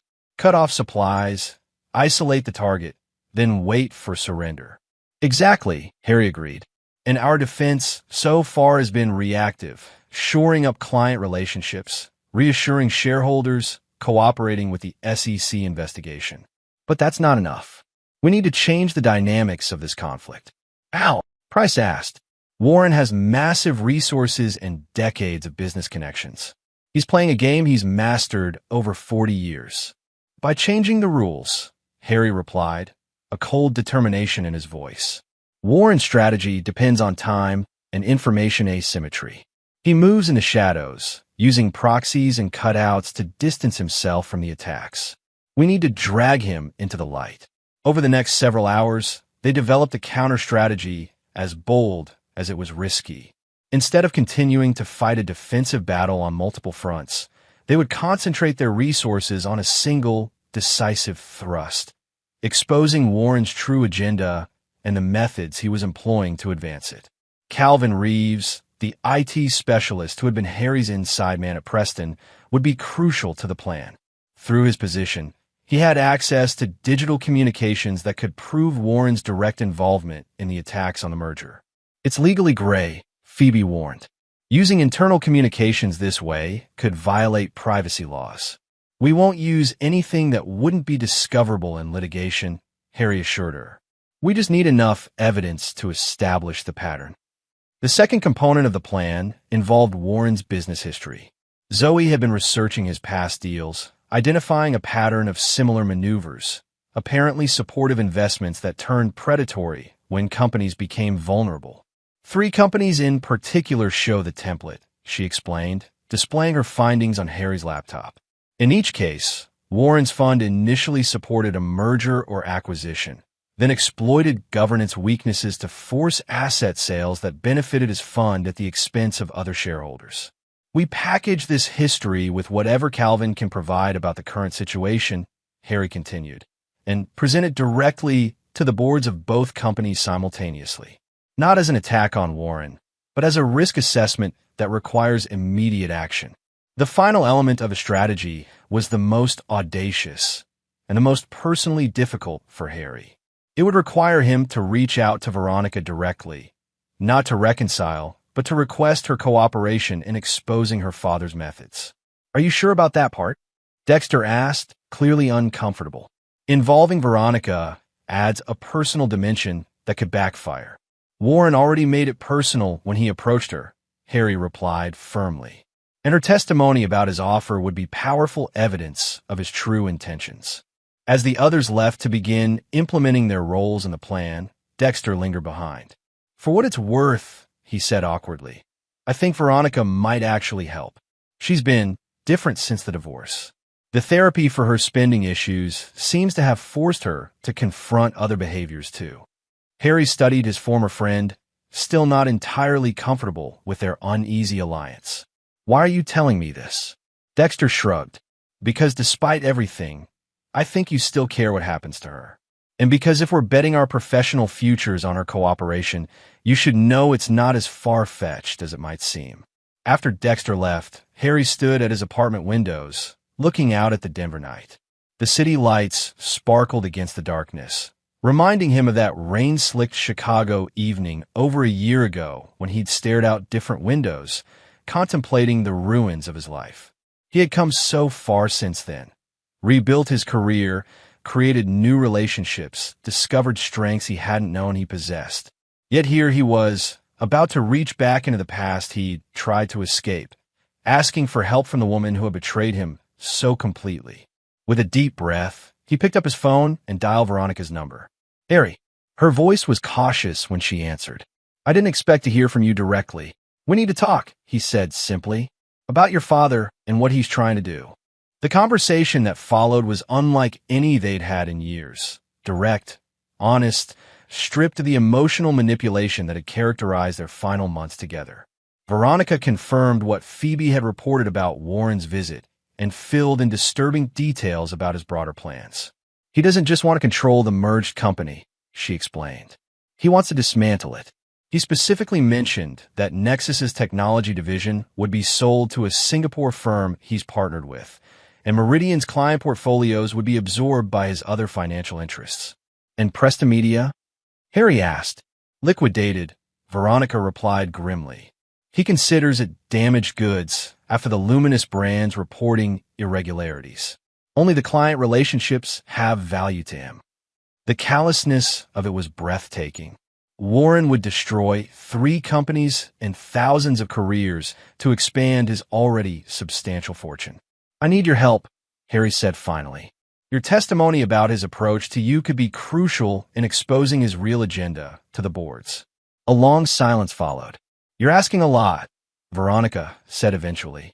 He's still my father, despite everything. I know, Harry acknowledged. And I wouldn't ask if there were another way. But there are 15,000 jobs across these companies at stake. Whatever happened between us, I don't think you want that kind of collateral damage on your conscience. Another pause, longer this time. I'll help, she said finally. Not for you, not even for me, but because it's the right thing to do. For once in my life, I want to clean up a mess instead of creating one. The next morning, Harry's counteroffensive began in earnest. While Zoe and her team compiled the dossier on Warren's business history, Calvin Reeves used his access at Preston Media to gather evidence of Warren's direct involvement in the attacks on the merger. By mid-afternoon, they had accumulated a compelling case. Emails showing Warren's representatives coordinating with the concerned shareholders who had received the negative analysis packages, financial transfers linking his fund to the marketing consortium approaching luminous brands, and a damning message from Warren himself to a board member discussing the SEC complaint as a strategic delaying tactic. Harry reviewed the material with Phoebe, who had flown in from Chicago to provide legal oversight. Will it be enough, he asked, to prove criminal wrongdoing? Probably not. To convince the boards that Warren represents an existential threat to the merger and their companies? Absolutely. With the dossier complete, Harry scheduled emergency board meetings for both Nexus and Meridian the following morning. To ensure Warren couldn't mobilize his allies in advance, the agenda was listed simply as Merger Risk Assessment Update. That evening, as the final preparations were underway, Harry received an unexpected visitor at his apartment, Veronica. I could have sent a written statement, she said as he let her in, her discomfort evident. But some things need to be said in person. She looked both familiar and strange, standing in his living room. The same striking features he had once known better than his own, but somehow altered by the events of the past year. She seemed thinner, less polished than he remembered, but also more present, more authentic. I've prepared my statement about my father's approach, she said, handing him a document. It's comprehensive, and I'm willing to answer questions from the boards if needed. Thank you, Harry replied, genuinely appreciative. This will help significantly. An awkward silence fell between them, the weight of their shared history filling the space. I owe you an apology, Veronica said suddenly. Not just for the affair, but for what came after. The credit cards, the mortgage, the vicious divorce. I was out of control. Harry studied her, searching for the manipulation he'd come to expect, but finding instead what appeared to be genuine remorse. Why? He asked simply. It was the question that had haunted him for over a year. Veronica looked away, gathering her thoughts. The easy answer is the spending addiction. It's real. I've been in treatment, and it helped me understand how my brain works when it comes to money and purchases. But that's just the mechanism, not the why. She moved to the window, gazing out at the same Denver vista Harry had contemplated the night before. The truth is, I was drowning. In expectations, in appearances, in a life we'd built that never quite felt like mine. You were so focused on providing everything, on being the success story, that I became a supporting character in my own life. Harry felt a flicker of defensiveness, but kept silent, letting her continue. Dexter noticed me when you stopped seeing me, she said softly. The affair wasn't about love, or even primarily about sex. It was about being seen, being the center of someone's attention again. The spending served the same purpose. Each purchase was a momentary feeling of control, of choice. She turned back to face him. None of that excuses what I did. The betrayal, the financial destruction, those were my choices, my failures. I told myself you deserved it, because you'd neglected me, but that was just justification for behavior I couldn't otherwise live with. Harry absorbed her words, finding in them a truth he hadn't been ready to hear until now. Their marriage had been broken long before he found her with Dexter. Broken partly by his absence, his prioritization of career over connection, his assumption that providing was the same as partnering. "I appreciate the apology," he said finally. "And there's truth in what you say about my role in the breakdown of our marriage. But the choices you made afterward." He shook his head. "Those nearly destroyed me." "I know," she acknowledged quietly. "And yet here you are, rebuilding something impressive from the ashes. Maybe that's the silver lining in all this mess. We're both finally becoming the people we should have been all along." As she prepared to leave, Veronica paused at the door. "For what it's worth, I hope you win tomorrow. Not just because my father deserves to be stopped, but because you've earned this second chance." After she left, Harry found himself in a reflective mood, the anger that had driven him for so long partially displaced by a complicated mixture of emotions. Lingering hurt, yes, but also a strange sense of closure, and beneath it all, the first tentative shoots of something that might eventually become forgiveness. The morning brought clarity and purpose. Harry arrived at Nexus headquarters early, reviewing the presentation one final time before the board meeting. Zoe, Bradley Price, and Phoebe Winters joined him for a last strategy session.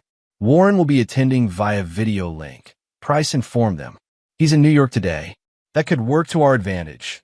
Harder for him to control the room remotely. Or it could give him plausible deniability," Phoebe cautioned. "We need to be prepared for him to claim he's being misrepresented or that his representatives acted without his knowledge." The Nexus board meeting began at 9. With Meridian scheduled for 11 to allow Harry and his team to present to both. As the Nexus directors assembled in the boardroom, Harry noted the careful positioning of Warren's allies, strategically placed to intervene or object as needed. "Good morning," Harry began once everyone was seated. "Today's update concerns significant risks to the pending merger that have recently come to light. These are not operational or financial risks in the conventional sense, but governance and integrity risks that threaten the fundamental value proposition of the transaction."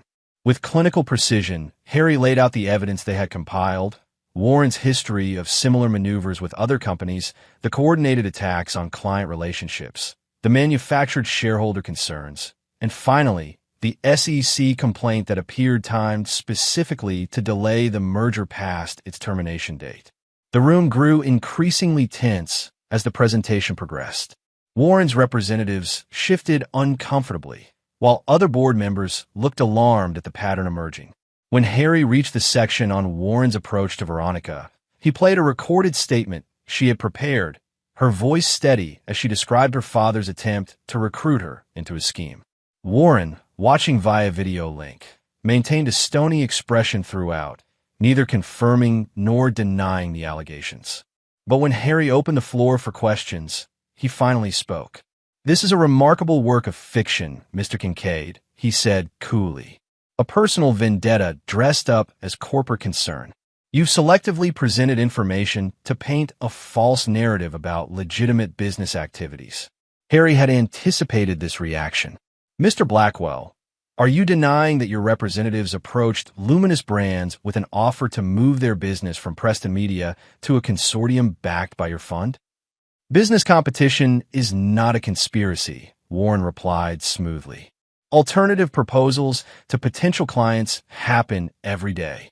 And the SEC complaint," Harry pressed, "the timing is merely coincidental." "I have no knowledge of any whistleblower complaint," Warren insisted. "Though if one exists, the board should take it seriously rather than assuming it's part of some elaborate plot." Harry nodded to Zoe, who activated the final slide, an email from Warren to one of his fund managers, dated 3 weeks earlier, that explicitly discussed using regulatory delays to push the merger past its termination date. Warren's expression didn't change, but muscle twitched in his jaw. "Where did you obtain that document?" he demanded. "It appears to be fabricated or taken out of context."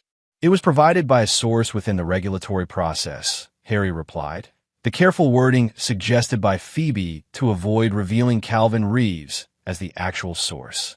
"And it's been authenticated by independent experts." For the next hour, the board engaged in intense discussion, with Warren's allies attempting to minimize the significance of the evidence, while other directors expressed increasing concern about the pattern it revealed. Harry and his team answered questions, providing additional details that reinforced their central thesis, that Warren Blackwell intended not to support the merger, but to manipulate it for his own benefit at the expense of other shareholders. By the time the meeting concluded, the mood in the room had shifted decisively. The board voted to establish a special committee to review Warren's role in the merger process and to implement additional governance safeguards against the tactics identified in the presentation. The Meridian board meeting that followed produced similar results, with Dexter Calloway skillfully managing the presentation in Harry's absence during the early portions. When Harry arrived to address questions, he found the Meridian directors even more alarmed than their Nexus counterparts, particularly about Warren's apparent intent to dismantle significant portions of both companies after gaining control. By early afternoon, the counteroffensive had achieved its primary objective. Both boards had voted to proceed with the merger as structured, with additional protections against the specific threats Warren posed. More significantly, they had restricted Warren's fund from increasing its position in either company pending completion of the special committee reviews. Warren's immediate response was understated but ominous. "This isn't over," he told Harry in a brief phone call after the Meridian meeting. "You've won a battle, not the war." "There doesn't need to be a war," Harry replied. "The merger as structured benefits all shareholders, including your fund. The only scenario where you lose is if your goal was always to break apart these companies." Warren's laugh was cold. "Always so naive, Harrison. Business isn't about building. It's about extracting maximum value. Sometimes that requires creative destruction." "Not this time," Harry said firmly. "Not these companies." The weeks that followed brought continued skirmishes as Warren tested the new defenses around the merger. He launched a public relations campaign questioning the governance structure, attempted to rally other institutional investors to oppose the deal, and even filed a lawsuit challenging the board's decisions to restrict his fund's activities. But with his true agenda exposed and both companies now fully aligned against him, these efforts gained little traction. By early August, with the shareholder votes approaching, Warren faced a choice: continue a losing battle or salvage what advantage he could from the situation. On a sweltering August afternoon, Harry received an unexpected meeting request from Warren's representatives. The proposed location was neutral ground, a private dining room at a downtown Denver restaurant, and the agenda simply listed merger discussion. After consulting with Bradley Price and Dexter Calloway, Harry agreed to the meeting, curious what Warren might offer at this late stage. Warren Blackwell arrived alone, impeccably dressed despite the summer heat, his silver hair perfectly styled and his expression revealing nothing. "Thank you for meeting me," he said as they sat across from each other at the small table. "I was intrigued by the request," Harry replied neutrally. Warren studied him for a moment. "You played this well, I'll give you that. Better than I anticipated. The personal connection gave you an edge I underestimated." "It wasn't personal," Harry countered. "It was about protecting the companies and the merger." Warren's smile was knowing. "Everything is personal, Harrison. Business, politics, even art, all ultimately expressions of personal will and desire. You wanted to beat me because of Veronica, because of what you perceived as my role in your downfall. And you wanted to break apart 3 companies because—" Harry let the question hang. "Because that's where the maximum value lies," Warren replied simply. "The sum of the parts is worth more than the whole. A basic principle of financial engineering. At the cost of thousands of jobs and years of potential growth." Warren waved a dismissive hand. "Creative destruction. The market reallocates resources more efficiently than sentiment." The fundamental difference in their worldviews could not have been clearer. To Warren, businesses were merely collections of assets to be reconfigured for maximum short-term return. To Harry, they were living entities with potential that extended far beyond the next quarterly report. "I assume you didn't request this meeting to debate business philosophy," Harry said, steering the conversation back to practicalities. "No," Warren acknowledged. "I'm here to propose a compromise. My fund will support the merger as structured, with no further opposition, in exchange for 2 concessions. Harry raised an eyebrow questioningly. First, a guaranteed seat on the holding company's executive committee for my representative, Warren continued. Not me personally. I have no interest in operational involvement, but someone who will ensure our investment is properly considered in strategic decisions. And the second concession? Harry asked, suspecting he knew what was coming. You step aside as CEO of the merged entity, Warren said bluntly. Callaway as well. New leadership, untainted by the recent unpleasantness. Harry had indeed anticipated this demand. Warren couldn't achieve his original goal of dismantling the companies, but he could extract a personal victory by removing Harry from the leadership position he had worked so hard to secure. The boards have already approved the leadership structure, Harry pointed out, with me as CEO and Dexter as president of the Financial Services Division. Boards change their minds when major shareholders express concerns, Warren replied. My fund, combined with aligned investors, represents nearly 25% of the voting shares, enough to create significant disruption if I choose to pursue that path. Harry considered the proposal carefully. Warren was offering a clean end to the conflict, and the executive committee seat was a reasonable compromise that would give his fund influence without control. But the demand for his resignation struck at the heart of everything Harry had built since leaving Chicago. This position, leading the merged entity into a new era of growth and innovation, was the culmination of his professional rebirth. To surrender it now, especially to Warren, would mean allowing his nemesis to claim ultimate victory. I need time to consider this, Harry said finally. Warren nodded, unsurprised. You have 48 hours. After that, I proceed with my alternative strategy, a public campaign against a merger that will, at minimum, delay the shareholder votes past the termination date. After Warren left, Harry immediately called Bradley Price and Dexter Callaway, arranging an emergency meeting at his apartment that evening. It's a power play, pure and simple, Dexter said after Harry outlined Warren's proposal. He can't win the war, so he's trying to salvage a symbolic victory. Symbolic but significant, Price noted. Removing you from leadership was his objective all along, though initially as part of a larger dismantling strategy. Harry paced the length of his living room, weighing options.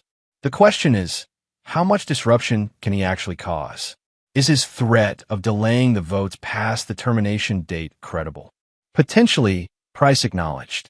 With 25% of the votes aligned against the merger and the possibility of legal challenges, he could create enough uncertainty to push some institutional investors to a wait-and-see position, which would effectively kill the deal, Dexter concluded. The termination clause exists for a reason. Too much delay increases execution risk. Harry stopped pacing, his decision crystallizing. I'm not stepping down. We've come too far, built too much, to surrender now. It's a risk, Price warned. Warren isn't bluffing. Neither am I, Harry replied with quiet determination. But we need a counter-strategy, something that neutralizes his remaining leverage without giving him what he wants. For the next several hours, they brainstormed approaches, each seeming to have fatal flaws, until Dexter mentioned an obscure provision in Meridian's corporate bylaws. It's rarely invoked, he explained, but there's a mechanism for significant shareholders to call an emergency shareholder meeting prior to scheduled votes if they can demonstrate potential material harm to the company. Harry's interest was immediately piqued. Could we use that to force an earlier vote on the merger? Possibly, Dexter said thoughtfully. We need to demonstrate that delay itself constitutes material harm, perhaps through client contract renewals that depend on certainty about the merged entity structure. And we'd need significant shareholders to initiate the process, Price added. Like the employee pension fund that owns 8% of Meridian, Harry suggested. The same employees whose jobs would be threatened by Warren's dismantling strategy? A slow smile spread across Dexter's face. That could work. The pension fund trustees are elected by employees. If they understood the threat Warren poses, then we accelerate rather than delay, Harry concluded. Force the vote before Warren can fully mobilize his opposition campaign. The counter-strategy took shape rapidly. While Dexter worked with the Meridian Employee Pension Fund to initiate the emergency shareholder meeting, Harry and Price approached Nexus's institutional investors with concrete evidence of the benefits the merger would deliver and the specific threats Warren's opposition posed to those benefits. They also took one additional step, releasing selected portions of the dossier on Warren's past predatory tactics to financial journalists who had been covering the merger story. Not as a direct attack, but as background information that helped contextualize the current situation. The resulting articles didn't explicitly accuse Warren of wrongdoing, but painted a concerning picture of his investment patterns and raised questions about his true objectives in the current merger situation. Warren's response was swift and furious. "You've made this personal," he growled during a phone call to Harry the morning after the first article appeared.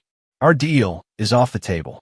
Now I'll make sure neither you nor Callaway have careers when this is over." "There is never going to be a deal where I stepped aside," Harry replied calmly. "And as for making it personal, you did that when you tried to use your own daughter against me."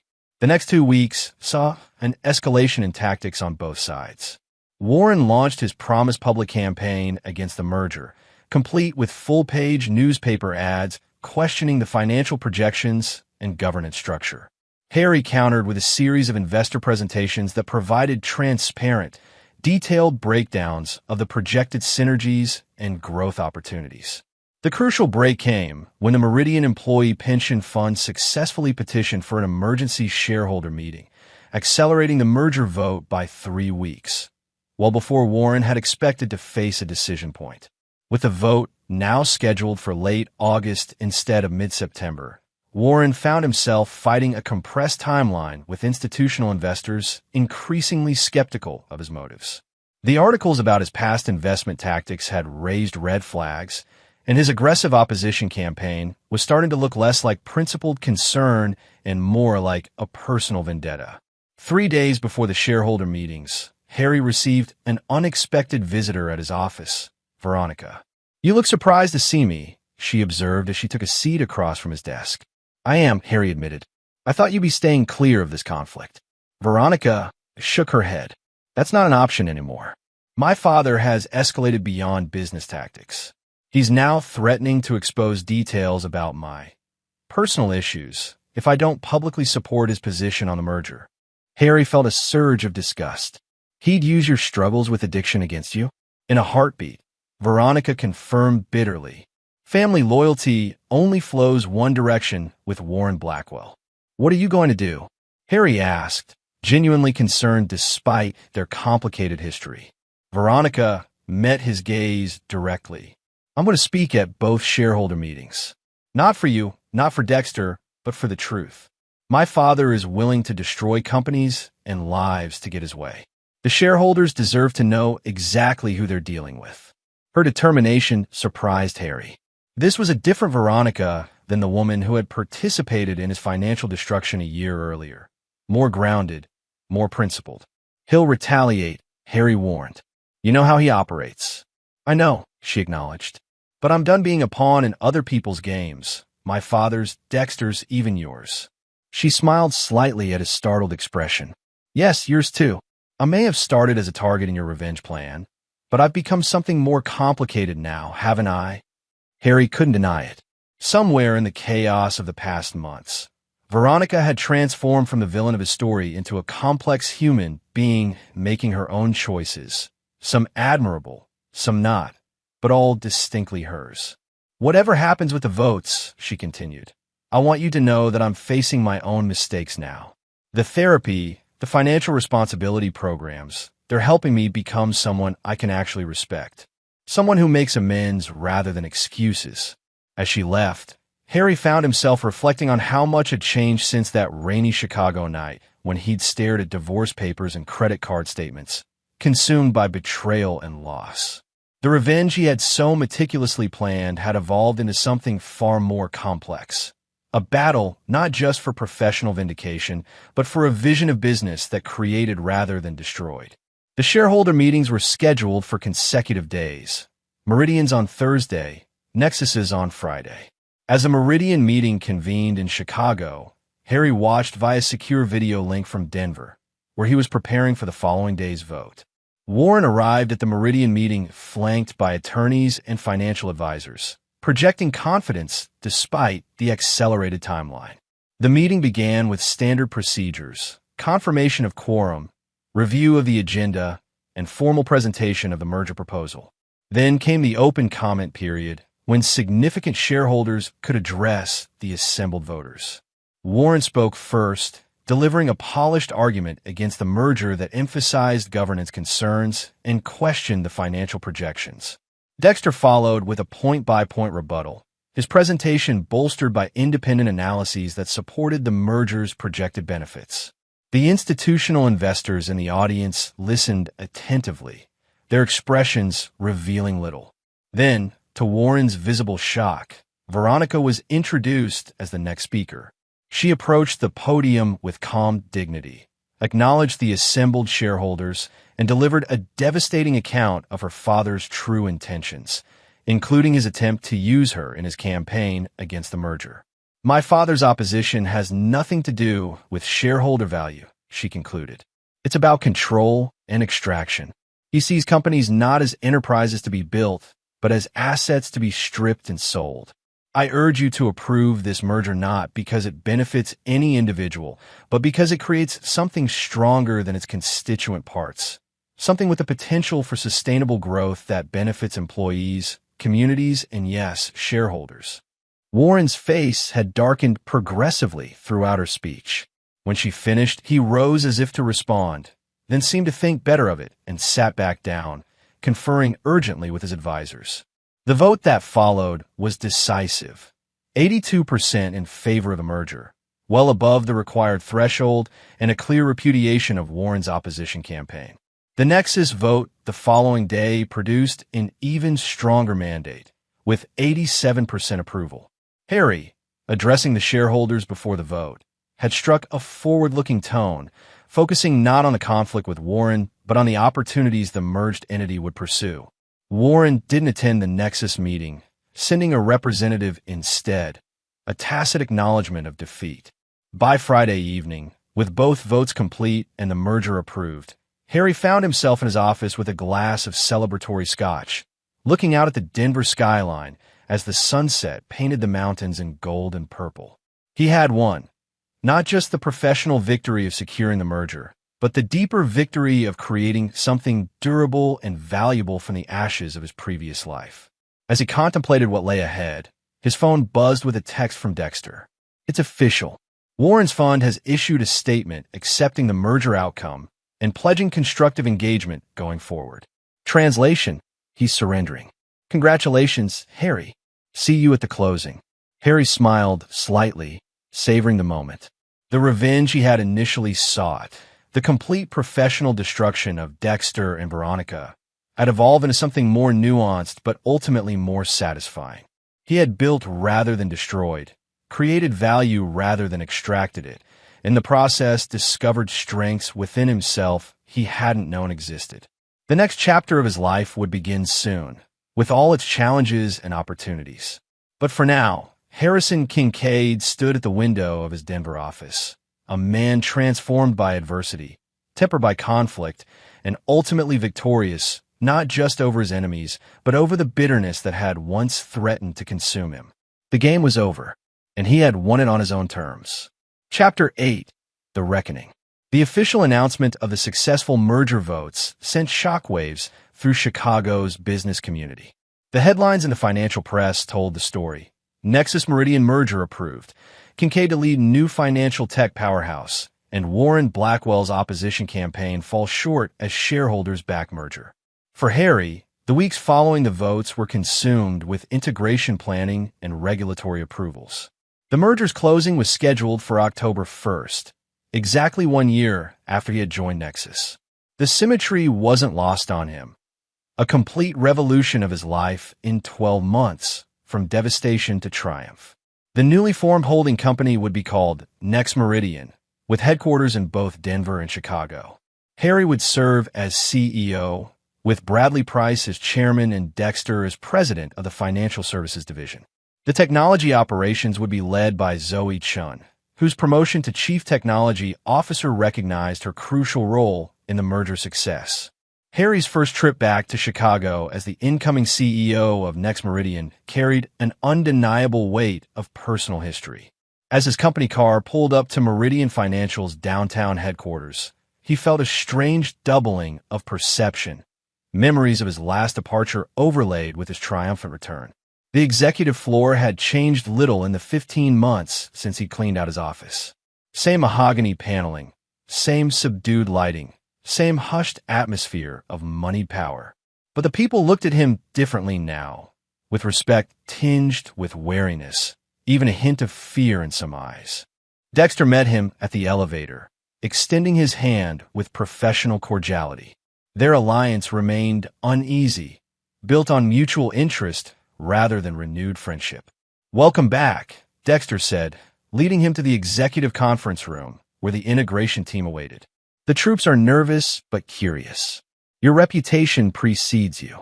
"Which reputation is that?" Harry asked with a touch of irony. Dexter smiled slightly. "The brilliant strategic thinker who outmaneuvered Warren Blackwell? The ruthless operator who engineered a takeover of his former employer? Take your pick." The integration meeting was productive but tense, with Meridian executives clearly uncertain about their futures under Harry's leadership. He addressed their concerns directly, emphasizing that the merger was about growth, not cost-cutting, and that talent would be valued regardless of its origin company. "I have no interest in settling old scores," he told them, his gaze steady. "What matters is who can help build Next Meridian into the industry leader it should be." After the meeting, Harry had one more stop to make, Preston Media, where Martin Chambers had requested a private discussion about their place in the new corporate structure. Preston's offices occupied 3 floors in a gleaming tower a few blocks from Meridian. As Harry stepped off the elevator, he was acutely aware that Veronica worked somewhere on these floors, though their paths weren't scheduled to cross today. Chambers greeted him with the nervous deference of a man who had bet on the wrong horse and knew it. "Harrison, thank you for making time. I know you're on a tight schedule."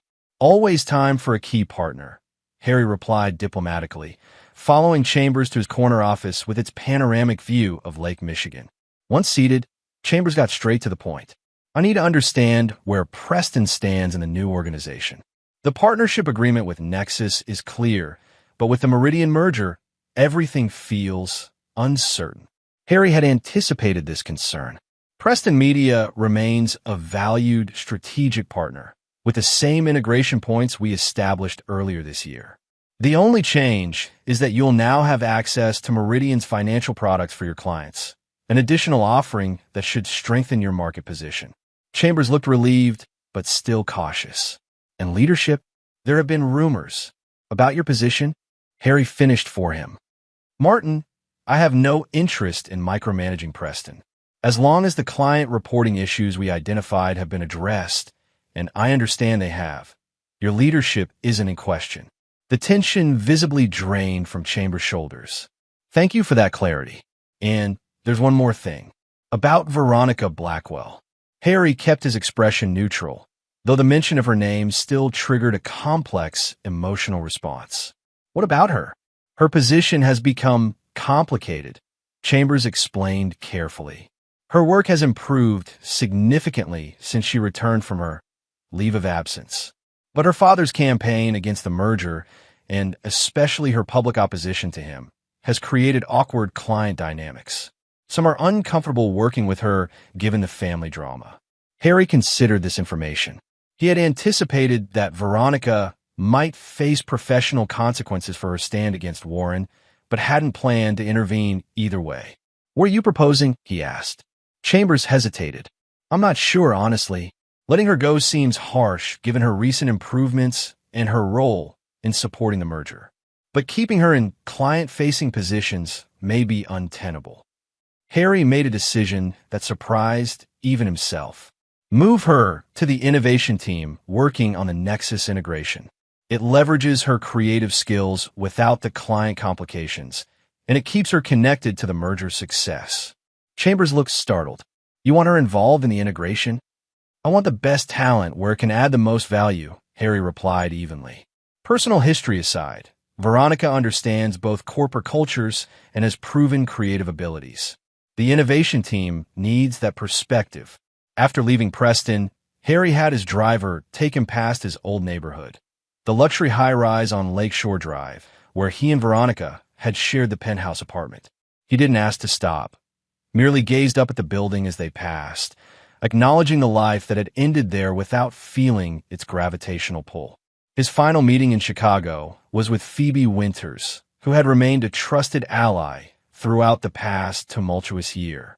"So," she said as they settled into a corner table at their usual breakfast spot, though it was now late afternoon, "the conquering hero returns. How does it feel?" Harry considered the question seriously. "Different than I expected. Less triumphant, maybe more complex." Phoebe nodded, understanding. "Because it stopped being about revenge somewhere along the way?" "Yes," Harry acknowledged. "Or at least, not solely about revenge. At some point, building something new became more important than destroying what was old." "That's growth," Phoebe observed. "Though I have to admit, when you first came to me with this plan to use Nexus as a vehicle for taking down Dexter and Veronica, I had my doubts." Harry smiled ruefully. "You were right, too. It was partly insanity driven by pain. And yet here you are, CEO of a merged entity that includes your former employer, with your ex-wife's company as a strategic partner and your former best friend reporting to you." Phoebe raised her coffee cup in a toast. "Revenge or not, it's an impressive outcome." With unexpected complications, Harry added, "I never planned to work with Dexter again, let alone have Veronica involved in merger integration." Phoebe studied him with the perceptive gaze that had made her such an effective attorney. "Do you regret it? The shift from destruction to creation?" "No," Harry said without hesitation. "What I'm building now is more meaningful than what I'd planned to destroy. And maybe that's the real victory. Not over them, but over what they did to me. The debt, the betrayal, the professional sabotage. None of it defined me in the end." That evening, as Harry prepared to fly back to Denver, he received a text from Veronica. "Chambers told me about the innovation team assignment. Not sure if it was mercy or punishment, but either way, I'll make the most of it. Good luck with the closing." Harry typed a reply before he could overthink it. Neither mercy nor punishment. Just business, right talent, right role. Make it count. On the flight back to Denver, Harry reviewed the journey that had brought him to this point. The pain that had driven him from Chicago had been transformed, not erased. The betrayal still mattered, but it no longer defined him. What defined him now were the choices he'd made since. To build rather than destroy, to lead rather than avenge, to create a future rather than dwell in the past. Warren Blackwell had made one final attempt to disrupt the merger, filing a lawsuit challenging the emergency shareholder meetings as procedurally improper. But with both votes so decisively in favor, the courts had refused to issue an injunction, and Warren had ultimately withdrawn the suit rather than face a humiliating legal defeat to add to a shareholder rebuke. Veronica had paid a price for opposing her father. Warren had cut her off completely, financially, emotionally, even instructing family members not to communicate with her. The gossip in Chicago's social circles had been brutal, painting her as both a failed wife and a disloyal daughter. Dexter, too, had faced consequences for switching sides. Several clients closely aligned with Warren had moved their business from Meridian, and some of Dexter's former allies within the firm had distanced themselves, uncertain where power would ultimately reside in the merged organization. But as the merger closing approached, a new equilibrium began to form. Those who had bet against Harry, who had written him off after the divorce as a broken man whose career was finished, now scrambled to realign themselves with the ascending power. Invitations arrived daily, to speak at conferences, to join prestigious boards, to attend exclusive social functions. Harry accepted some, declined others, always with the same internal reminder. None of this validated him. His worth didn't come from external recognition or power over others. It came from what he built, what he created, the value he brought into the world. The merger closing ceremony took place on a perfect autumn day, with the aspen trees in the Colorado foothills turning gold against the evergreen backdrop. The event was held at Nexus headquarters, with key executives and board members from both companies in attendance. Harry, standing at the podium to address the assembled leaders after the final documents were signed, felt a moment of genuine pride unmixed with vindictiveness. Today marks not an ending, but a beginning, he told them. Next Meridian represents a new model of financial technology integration, one that creates value through collaboration rather than extraction. The path here wasn't always smooth, but the destination is worth the journey. As champagne was poured and congratulations exchanged, Harry found himself in a quiet moment with Bradley Price, the man who had taken a chance on him when his professional reputation was at its lowest. "You exceeded all expectations," Price told him, genuine admiration in his voice. "When Josephine first suggested you for the CFO role, I was skeptical. A banker from Chicago with a messy divorce and departure from his firm? It seemed risky." "It was," Harry acknowledged. "For both of us." Price shook his head. "The risk was mine. You had nothing left to lose. But you didn't just rebuild your own career. You transformed Nexus in the process." He raised his glass to proving conventional wisdom wrong. Later that evening, as the celebration continued, Harry stepped outside onto the headquarters terrace, needing a moment of solitude to process the culmination of the year's events. The Denver skyline glittered against the darkening eastern sky, while the mountains to the west were silhouetted against the last orange glow of sunset. He was surprised when Dexter joined him, also seemingly seeking a break from the festivities. "Hell of a year," Dexter commented, leaning against the railing beside Harry. "That's one way to put it," Harry agreed. A comfortable silence fell between them. Not friendship, exactly, but a wary respect that might, in time, evolve into something more positive than their current détente. "For what it's worth," Dexter said finally, "I think you've built something important here. Something that matters beyond the balance sheet." Harry glanced at him, surprised by the sincerity in his tone. "We'll see," he replied. "The real work begins tomorrow." As Dexter nodded and returned inside, Harry remained on the terrace, contemplating the view and the journey. The revenge he had initially sought had transformed into something far more meaningful. A second chance not just at professional success, but at defining himself on his own terms. Harrison Kincaid, the broken man who had left Chicago with nothing but debts and betrayal, no longer existed. In his place stood the CEO of Next Meridian, a man who had learned that true power came not from destroying enemies, but from creating something they couldn't ignore or diminish. The reckoning was complete, and it had ended not with destruction, but with transformation of companies, of relationships, and most significantly, of himself. Chapter 9. The Resolution. 6 months after the merger closing, Next Meridian had exceeded even the most optimistic financial projections. The integration had proceeded smoothly, with the complementary strengths of both companies creating new opportunities that neither could have pursued alone. Harry, settling into his role as CEO, had established a leadership style that balanced strategic vision with operational discipline. The headquarters split between Denver and Chicago symbolized the merger's approach, maintaining the strengths of both organizations while creating something greater than the sum of its parts. On a crisp spring morning, Harry arrived at the Chicago offices for the quarterly leadership summit. The transition from visitor to leader was now complete. The executive suite had been redesigned to reflect the merged company's identity, and the staff greeted him with the comfortable respect of a team that had found its rhythm. Zoe Chun, who had relocated to Chicago to oversee the technology integration, met him with a tablet displaying the latest performance metrics. "We're outperforming the integration targets by 12%, she reported as they walked toward the conference room. "And client retention is at 97%, well above the industry standard for post-merger periods." Harry nodded approvingly. "The Preston Media integration?" "On schedule," Zoe confirmed. "The innovation team has actually accelerated some of the technical integration points. They've been surprisingly effective." The innovation team, which included Veronica. Harry had received regular updates on their progress, but had maintained professional distance, neither avoiding nor seeking direct interaction with his ex-wife.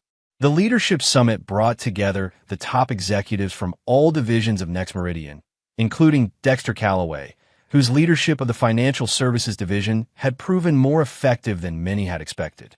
Whatever personal feelings remained between them, their professional relationship had settled into a productive rhythm. Before we begin, Harry addressed the assembled leaders. I want to acknowledge something important. 6 months ago, many industry observers predicted this merger would fail.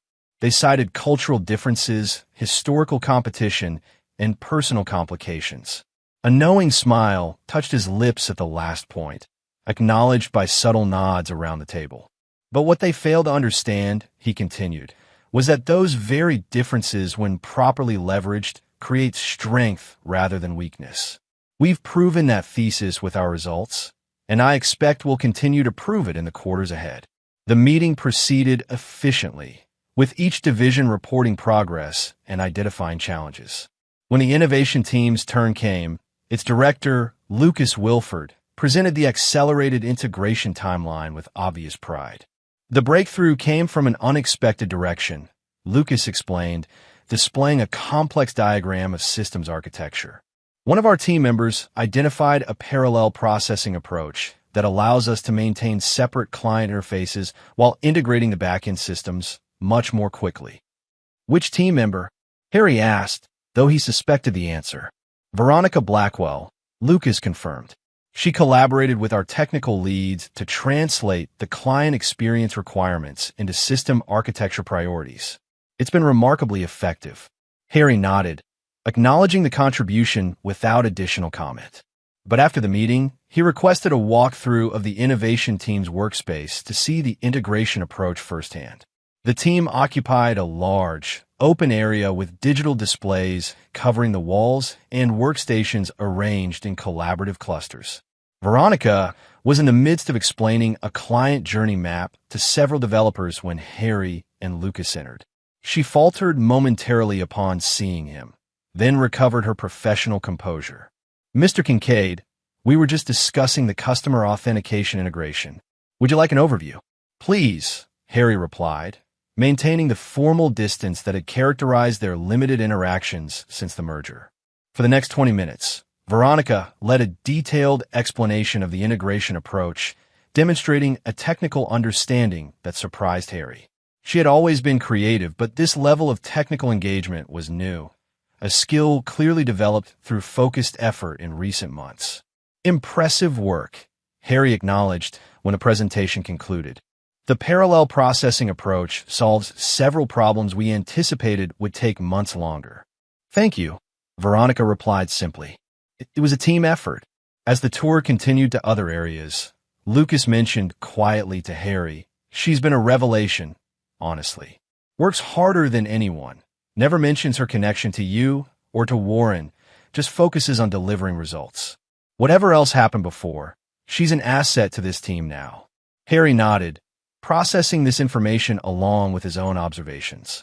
The Veronica he had seen today, focused, collaborative, technically engaged, was a far cry from the woman whose spending addiction and betrayal had nearly destroyed him.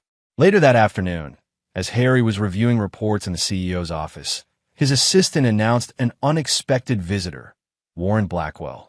Send him in, Harry decided after a moment's consideration. Warren entered with the same commanding presence he had always possessed, though Harry noted subtle signs of strain, slight weight loss, new lines around his eyes, a certain tightness to his mouth. Harrison, Warren greeted him, taking a seat without waiting for an invitation. I see my old office has been redecorated. The view remains excellent, however. What can I do for you, Warren? Harry asked directly, not interested in verbal sparring. Warren studied him with calculating eyes. I've come with a proposition. My fund is interested in divesting its Next Meridian holdings, all of them, in a single transaction. Before taking them to the open market, I thought I'd offer you right of first refusal.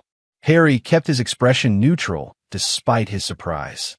Warren selling his entire position represented a significant shift in strategy and a tacit admission of defeat in their long-running conflict. Why now? Harry asked. The company is performing well. Most analysts project continued growth. Let's call it a rebalancing of priorities, Warren replied smoothly. My fund is exploring opportunities in other sectors.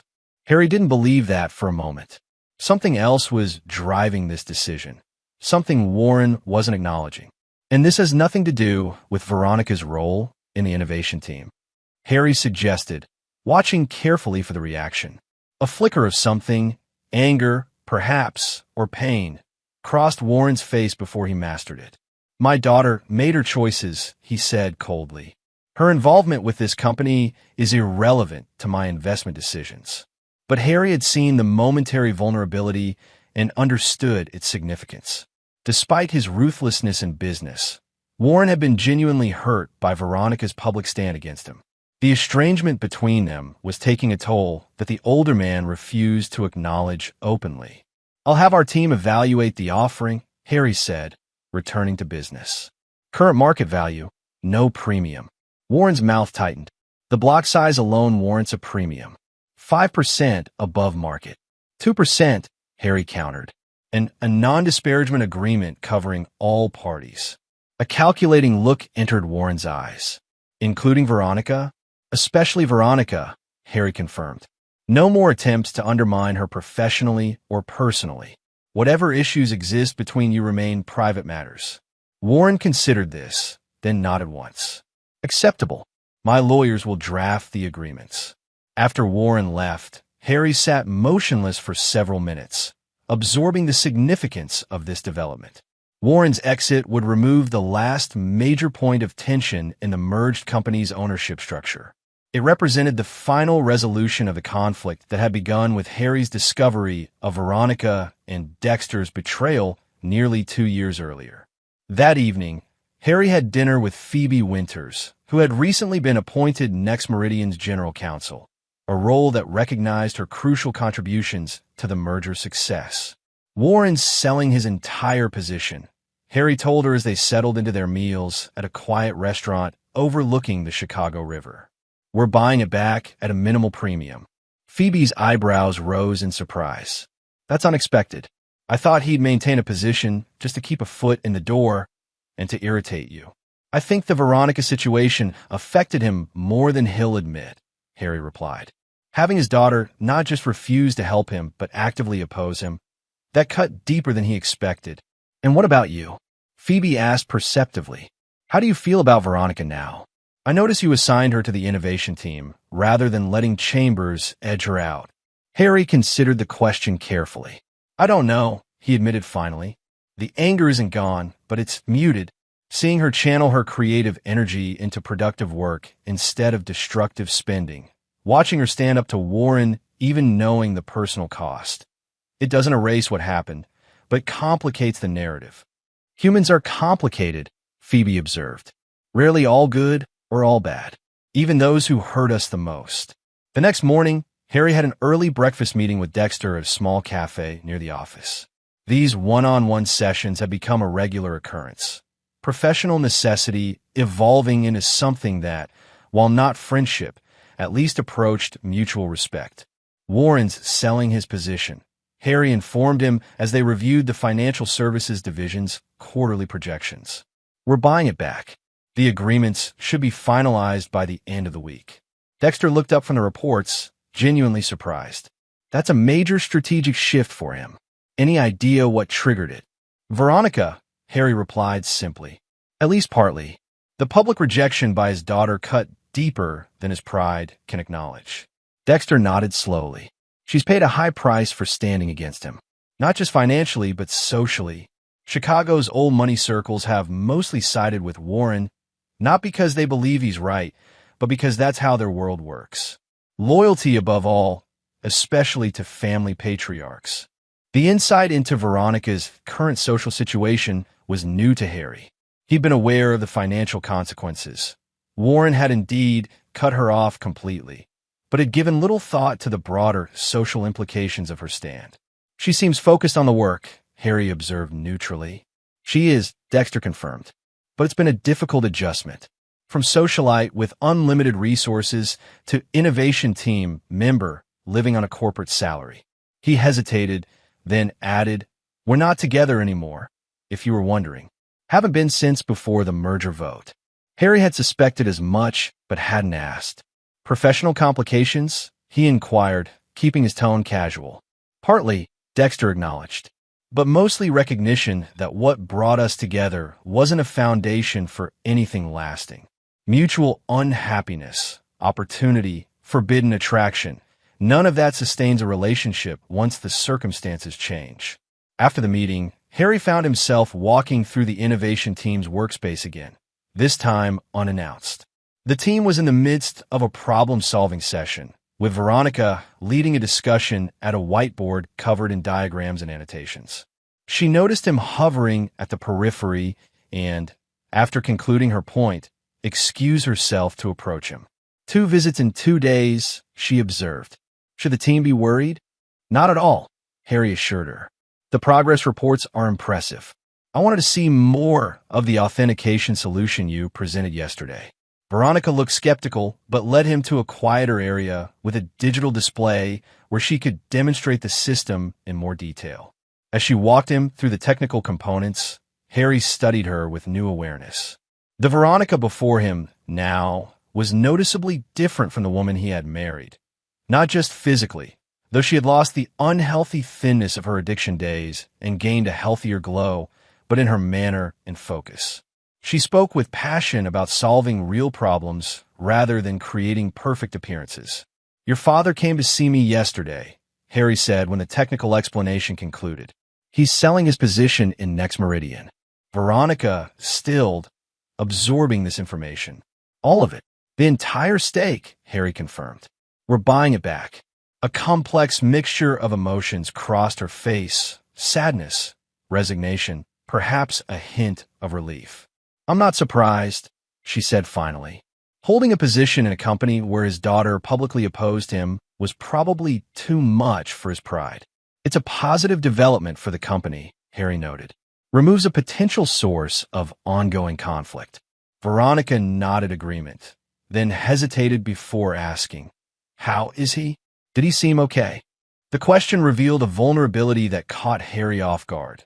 After everything Warren had done, she still cared about his well-being. It was a reminder of the complexity of family bonds, even damaged ones. He seemed like himself, Harry replied carefully.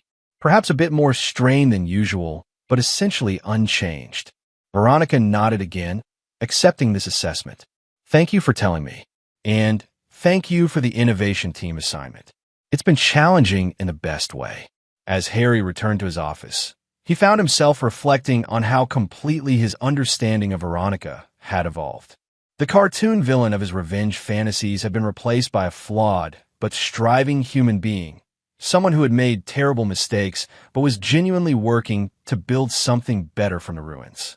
The same could be said for his view of Dexter, though that relationship remained more complicated.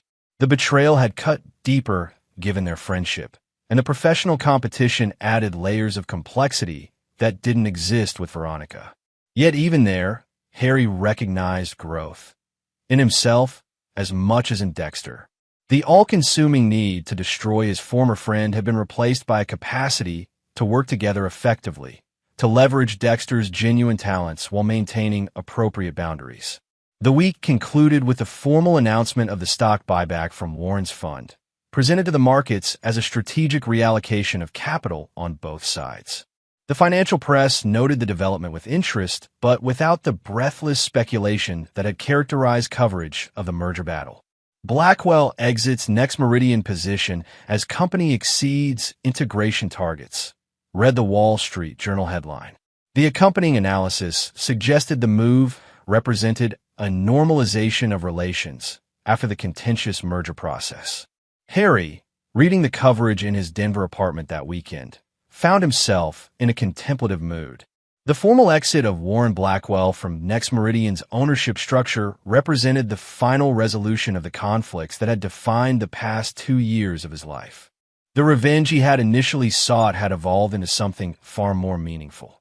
The creation of a company that embodied his values and vision, professional redemption that came not from destroying others, but from building something valuable, and personal growth that allowed him to see even those who had betrayed him with greater complexity and, increasingly a measure of compassion. A notification on his phone interrupted his thoughts. An email from Veronica with the subject line Innovation Team Breakthrough. He opened it to find a detailed explanation of a new integration approach the team had developed, with potential applications across multiple business lines. The technical content was impressive, but it was the closing paragraph that caught his attention. I know our personal history complicates professional communication, but I wanted to share this directly given its strategic implications. The team has worked incredibly hard to develop this solution, and it represents exactly the kind of cross-company innovation the merger was designed to foster. Whatever else has happened between us, I'm proud to be part of building something meaningful here. Harry found himself typing a reply before fully considering the implications. The solution looks promising. Schedule a formal presentation for the executive committee next week. And for what it's worth, I'm glad you're finding meaning in the work. Building is always more satisfying than destroying. A lesson I've learned these past 2 years as well. As he sent the message, Harry realized it represented yet another step in the long, complicated process of moving forward. Not by forgetting the past or minimizing the harm done, but by acknowledging it while refusing to be defined by it. The triumphant revenge he had once envisioned, Veronica and Dexter professionally ruined, socially ostracized, financially destroyed, now seemed hollow compared to what he had actually achieved. A thriving company built partly on their talents, directed toward goals he valued, operating according to principles he believed in. He realized, genuinely happy, not with vindictive satisfaction, but with a deeper contentment that came from creating rather than destroying, from growth rather than stagnation, from the future rather than the past. The story that had begun with betrayal and loss.